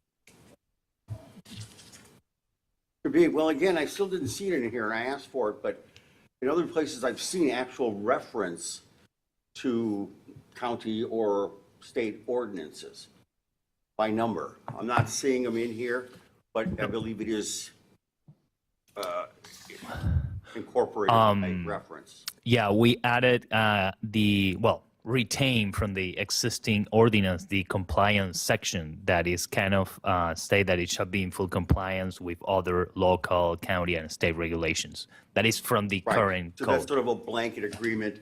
Previously, we actually cited the chapter and verse. I don't know which is more valid or how that all plays out. Okay, moving on, we're in page 8, Natural Resource Protection Standards. Page 8. Page 8, wetlands and shoreline wetlands. We speak about Wisconsin Administrative Code, U.S. Corps of Engineers, the Wetland Delineation Manual. I think we need to add language in there that says and future revisions or something like that, because these documents are constantly being updated. We've done it elsewhere in here. So it's existing and future. And then in sub II, we sort of do the same thing. Wisconsin assured delineator pursuant to the most recent guidance adopted by the state. So we want to have language in there, either name it or provide for whatever it is. At the bottom of that page 8, the diagrams, we've still got some graphic issues there. The stream buffer, we're still showing, we've labeled the stream center line. Okay, so the text, I think you got all cleaned up in here. You want to fix that drawing. Page 9, next page, same place we were at. D, exceptions, sub 1, sub B, active sewage, these are exemptions, active sewage lagoons, cooling ponds, waste disposal, fish rearing ponds, and landscape ponds. I think we need to include a definition of a landscape pond in the definitions. I have an idea what that is, but what do we mean? Got a little 10-foot plastic thing buried in the ground, or is that a 3-acre pond that I've got on my property? And again, these seem nitpicky, but we've always talked about taking the vagueness out of this document and making it straightforward. If they can't, if they go, well, what qualifies as a landscape pond? That's one that sets the city up for arguments. Continuing down on that page, degraded and non-federal jurisdictional wetlands. In A sub I, we talk about the boundaries of the sewer pack isolated natural resource areas. We need to modify that in 2 cases in that paragraph to environmental corridors or isolated natural areas. We're trying to lump them into one. They're 3 different things. When a degraded or non-federal jurisdictional wetland is located within the boundaries of a sewer pack isolated natural resource area, primary environmental corridor, secondary, and it's twice in that paragraph, same thing. If we jump down to the bottom paragraph, it's in 2B. I think we're losing something there in context. Any applicant proposing to impact a non-federal jurisdiction or degraded wetland shall complete on or off-site compensations. I don't think we want non-federal jurisdictions. I think we've got that sentence turned around. In here, we exempt non-degraded or non-federal wetlands are just basically exempt.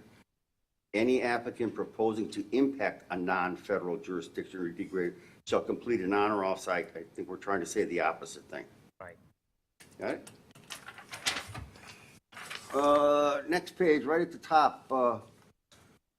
The inclusion of green stormwater management. There's a couple of us that probably have a really good idea what that is, but please define it for those that don't. Sorry, where are we? Flip the page, next one. 10. Page 10, very top line. The inclusion of green stormwater management. Define that. Define what green. storm. Yep, in the definition section. It's not in there, and we're going to do battles over that.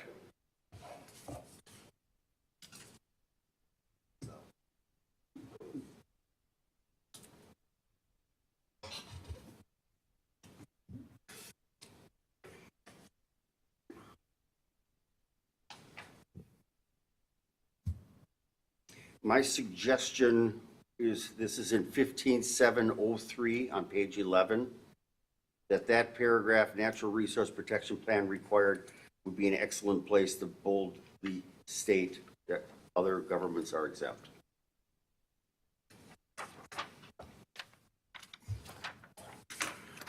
Next page, next 12, we've still got the old drawing in there too. We need to label the ordinary high water marks, and don't necessarily need the stream center line. Seeing it? You guys got it? Yes, okay. I'm ready. Table 15.703 on the next page. We've got compensation ratios for the natural areas. They should all be at 1.5 per our discussion. Right. Thank you.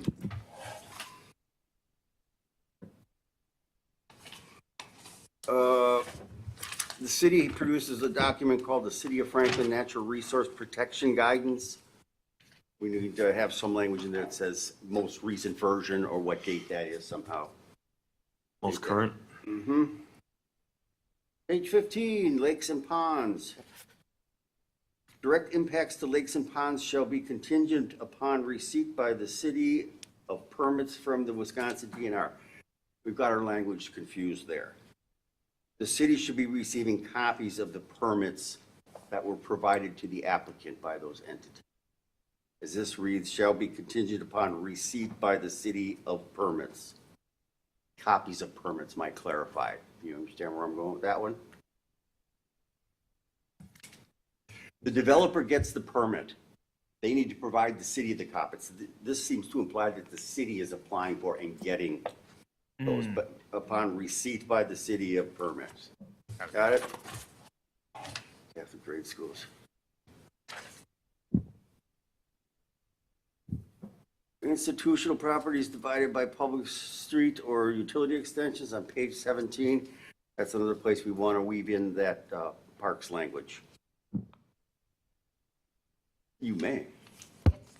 It's in the table listed within there. I actually wrote a note. Instead of item 5, it's item G. The language is in the UDO, the current existing UDO. Yes, and in fact, this F is one of those where we've sort of given the de facto exemption, because we're saying that a natural resource protection plan shall not be required with an application for certified survey map, properties owned, institutional. They wouldn't have to apply if they're not bringing in, and a parks entity isn't going to come in and apply, submit a plat of survey or anything else in support of a permit.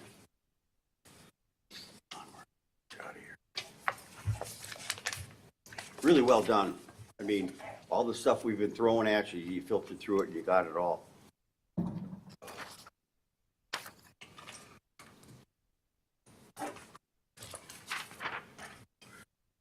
Okay.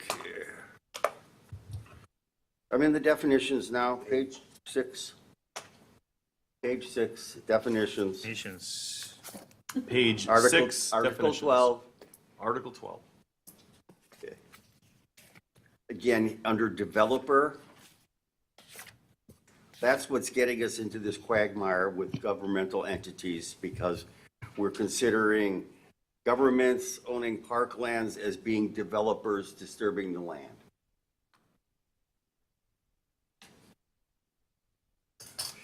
And further in the definitions, development, there, it's right there. Okay, so Sorry, could you, sorry, Commissioner Haley, could you explain what is the revision you're suggesting?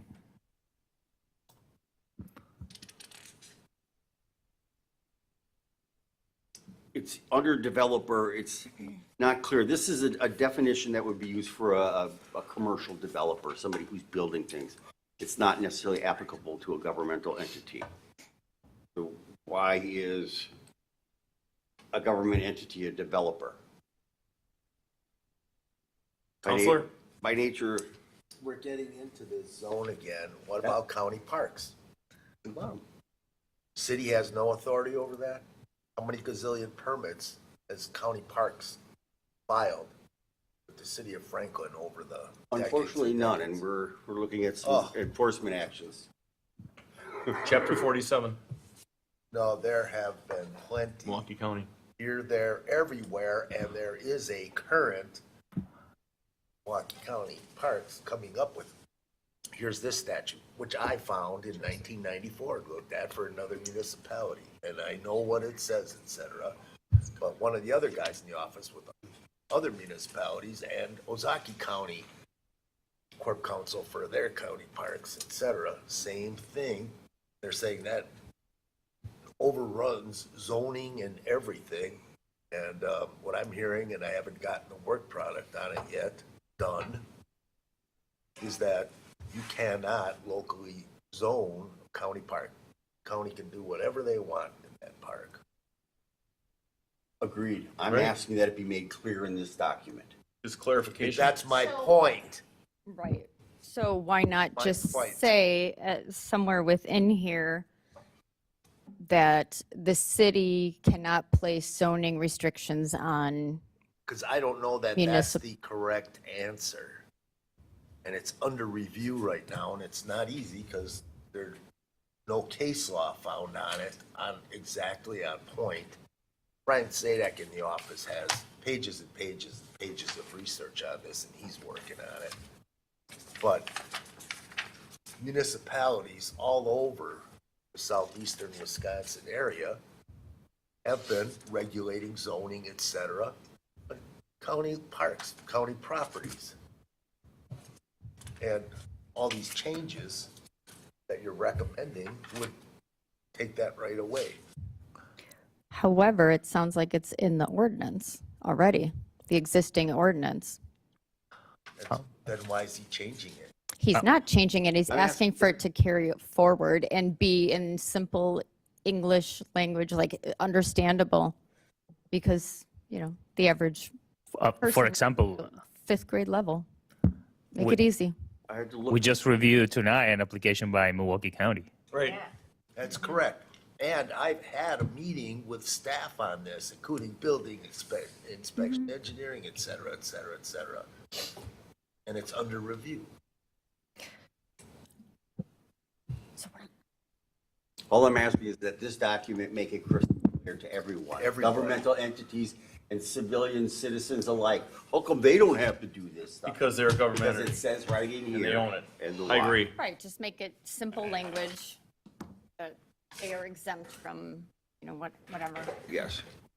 Marion? What would the scope of that be then? Because, for example, the county owns a significant business park in Milwaukee County that they have developed in a way that has a major effect on the surrounding community. And the county is one of the largest landowners in the Franklin overall, and several of those parcels are not parks. They're owned by the Economic Development Commission of Milwaukee County. And so we can have a lengthy debate, which won't be resolved tonight, about whether or not we're within our rights to do so. But while parkland is a significant part of what the county does, it is not the only thing that they do. That's a good point. And the resolution that Mr. Haley has mentioned, that exempts public infrastructure, roads, trails, et cetera, from many of the processes that we do, and those are reasonable exceptions on parkland. But again, I have noted in meetings internally that zoning authority is a delegated power. It's something that municipalities have the ability to do on land within their corporate boundary. And that is something that we can potentially supersede other units of government on. So what is the city's interest here? The information that we put here and provided was with the intent of exempting public lands in terms of improvements to natural resources in that narrow scope. But, if they wanted to put a hospital somewhere, how would we approach that? If there was an expansion to the House of Corrections, what does that look like, et cetera? So while I hear the concern about, the county is acting in the interests of the general public, the city also has an interest.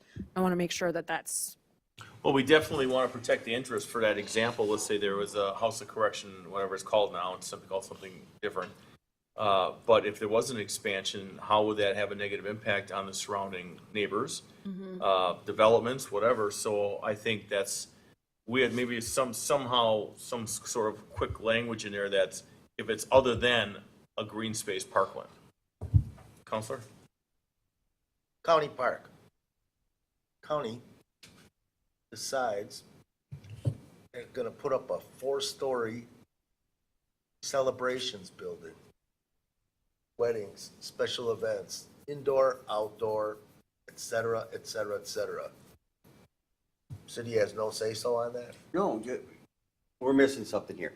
I'm suggesting that these exemptions be related to our natural resource protections, not real development. The way that So this it's is written, only for natural resources? natural resources, yes. I didn't hear that earlier. Oh, that's where I started this all, and that's why the changes I proposed were in that section. Well, I brought up what I said earlier. Yeah. That's It everything. matters not. All I'm trying to Okay. say is Right on. Franklin's got better things to do than to run around counting trees on county land and vice versa. And there's other, as I've indicated, the city now has Department of Natural Resources property on it, you've got Green Seams properties, there's all these others. They should be exempt from this. They know what they're doing. They shouldn't need to come in and submit plans to engineering and bring the city forester in to comment on it. All of these entities have their own foresters. The resources are there. And if they want to come in and collaborate, that's great. I'm just trying to say, right now, it's a requirement. And they should be exempt from the natural resource protections because they are part of the solution. They are the majority of the solution. For natural resources, 100% agree. That's and I think exactly where I that's- was going, and I do believe I said earlier, it's not the Marion? buildings. Sure, and the proposal to have the zoning compliance review of natural resources for enhancements, we could change the language there to also have it encompass other development types, but I'd caution again that there are aspects of our local natural resource review that we're not able to excuse other bodies from. So to make sure that they provide us with a natural resource protection plan and show us affirmatively that how they're going to do that. And then if they need that floodplain land use permit, that we have reviewed it and are not somehow not reviewing what we're required to look Okay. at. So, Yes, and no one, I was not trying to suggest in any way that they don't have to follow the laws. They just don't have to come in and collaborate with Franklin on what they're doing on their own property and vice versa. Right? Natural resources wise. So, just to confirm, on the natural resource article, page 3, the subsection 8, that's a revision that we added per the last meeting. So, per your suggestion, page number 3, subsection 8, that is in red line, underline. have that expand to include any development type, not just in any. What's tripping it up is that these activities are being considered by our UDO as development, and it pulls the trigger on the development things. There's a section in here that these things are exempt from development. It's all in the definition.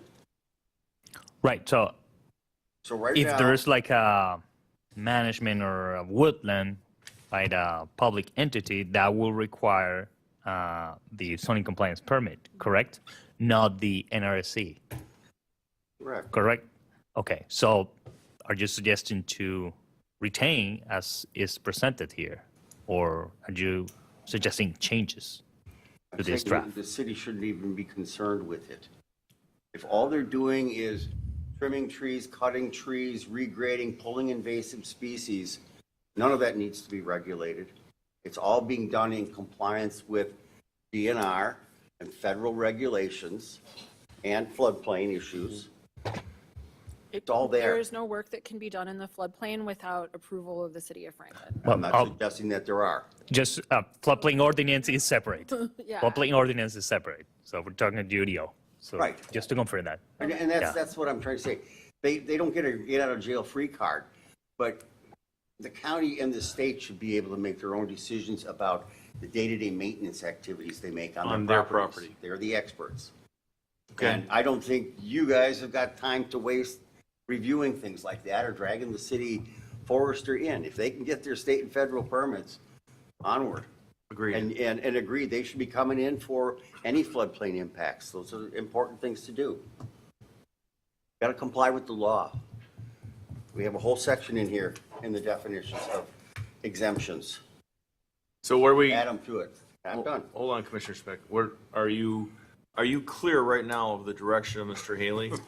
Because I mean, we So- keep circle talking, I just want to get a defined, what you're looking for, you understand what I believe is what makes sense, and we need to move, we need to move on this, we need to move. Commissioner Speck, Just for clarification, the city will still get notified of any activity that we need to know about. Because I mean, that's the biggest thing I foresee as with losing with this, is that the city won't get notified of what's going on. Yeah, it'd be better to say, I don't need to review it, but thank you for the notification, you're good to go, than saying, we don't need to see anything and have no clue what's going on. So are we in a position right now to be able to say, thanks, great, I know who you are, you've notified me, I don't need to do any more review, here you go. I think that's why we're proposing this zoning permit to know, okay, this is what you're doing, okay, you're good to go. But if we say that a permit is not don't- required, then And you don't need to bring in our landscape architect. You don't need to go out and collaborate, but you have at least the choice to say, thanks, we're good. Yeah. But then we also have the opportunity to go, thanks, we're not good. And, okay. And then I would just say that that's all well and good, but you don't want, when they walk in the door, to be told the first thing we need to do is have a natural resource protection plan done. Because everything on those lands is protected resources. But that's what I'm trying to get around, is this waste. Why do you need developers? Yes, we want to know what's there, where it is, its value, but, you know, who cares as far as the county or the DNR is concerned? So the suggestion I had was back in definitions under development on page 6. There's a section that's right at the bottom. The following operations or uses shall not be taken for the purpose of these regulations to involve, quote, development. That's what's pulling the trigger on this. The county is theoretically trying to do development and therefore has to comply with the NRPP. And the first instructions they're given is prepare a plan. Bring it in. Get a CSM done that shows the boundaries of all these things. And that's when we get into takings, and we had that discussion, and I'm not going to go there. So, If they have obtained permits from the DNR, if necessary, or from other units of government, they should already have produced that information. We can add language that doesn't require it all be compiled into the single document that is a natural resource protection plan. But if I am not shown a map that shows me the work site with the floodplain on it, the other natural resource features on it, and any other features, like, I need a drawing to review. So, agreed. But do you need a certified survey map? I mean, a CSM is something And- separate. An NRPP typically includes the natural resource features that are there. If it's in a sewer pack corridor, we've given people the opportunity to default to that, but I need something to review.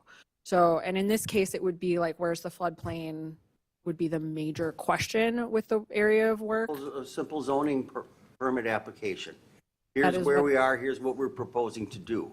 Yeah, But to that's, take the next step after that, we shouldn't have to identify every tree that's out there on a parcel. and the draft 50 ordinance acres doesn't in area. require a tree survey. The Natural Resource Protection Plan as put forward does not require a full survey of trees for any development proposal. It requires a survey of the boundary of the area and a determination of, there is a minimum amount of information that is required, and I have tried to craft this to be as narrow as possible without still being, and not be punitive without. And you have, I think you did very well. I just I want to. agree. So then, what right now do you need for us to move forward with this? What is your suggestion? Because I understand you're talking about Well, definitions, but we Since really they- got to. They've already gotten some changes. I might suggest, bottom of page 6, Article 12, the following operations or uses shall not be taken for the purpose of these regulations to involve, quote, development. It then goes on to enumerate, work by a highway or roadway agency, railroad tracks, and it continues. There's a whole list here. Work by any utility, the maintenance, renewal, or alteration of any structure, or only the interior or the color of the structure. All of these things. If we simply add governmental entities to that list, because what's pulling the trigger, what's sticking in my craw, is that we're sending them down a development pathway, and that's not the intention. It's because of our definition of development. Carrying out of any building activity, the making of any material change in the use or appearance of any structure or land, or the dividing of land into parcels by any person. Any man-made change to improve or unimproved real estate, including but not limited to construction or additions. So I'm looking to simplify all this. It's not about reinventing the law. When a developer comes in and we know there's natural resources, you ask them to document those. And certainly, you could ask other governmental entities to do that. I would argue it's just not required. They're not building a parking lot or a building or the 7-story structure. Okay, Who cares? so have you made your point now, Mr. Haley? I believe so. I had two additional definitions I asked you to include. One was green stormwater management, and the other was landscape ponds. I think you got that in your notes. So it should be in the definition section. You're good, Mr. Haley? Good. Thank you, well done. So now, what would a motion look like for this? Just approve with technical corrections as discussed? Okay, so the technical correction will be, just to confirm, to add, You gonna relive all this? no, you said governmental entities to not be considered development, but what specifically? If there is a building by a governmental entity, is that development or not? You see my point? So what activities Only the by a governmental entity? Only to natural resources. That's where they need the exemption. And if the county wants to come in and with the permission of Franklin, put up a 7-story tower, that's fine. Franklin shouldn't be worried about the natural resources on that site. They want to bulldoze all the trees, that's what they're going to do. Because it's not what they're going to do and it's not what's happening. You've got hundreds of acres in Franklin of natural systems. Just trust them. Trust them. Trust but verify. Right, exactly. Yes. And So you're they're losing still applying for the zoning permit. This is what we'd like to do. And then you make the call. Well, no, you're talking about a 7-story building. That goes into this pocket. But when they're out there maintaining and managing their land, they're as good of resources as anybody in the city of Franklin or in the DNR. This is what they do for a living. Okay. You got that? Kind of, Feel free to call me if you Yeah, like. if Okay. there's any, this is now 45 minutes into this. Mr. City Attorney, bring I it was home. just going to say, just a few minutes.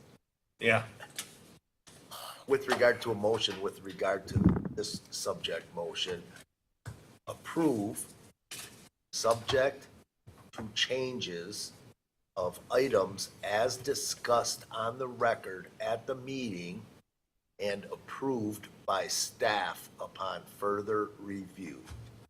excellent motion. I like it. I'll make the motion. We have got a first. Second. We have a second. All those in favor? Aye. Any opposed? Ayes have a motion carries. Motion to adjourn. So moved. Second. First and second. All those in favor? Aye. Any opposed? We're off record. Adjourned at 8:13 PM, 8:13 PM.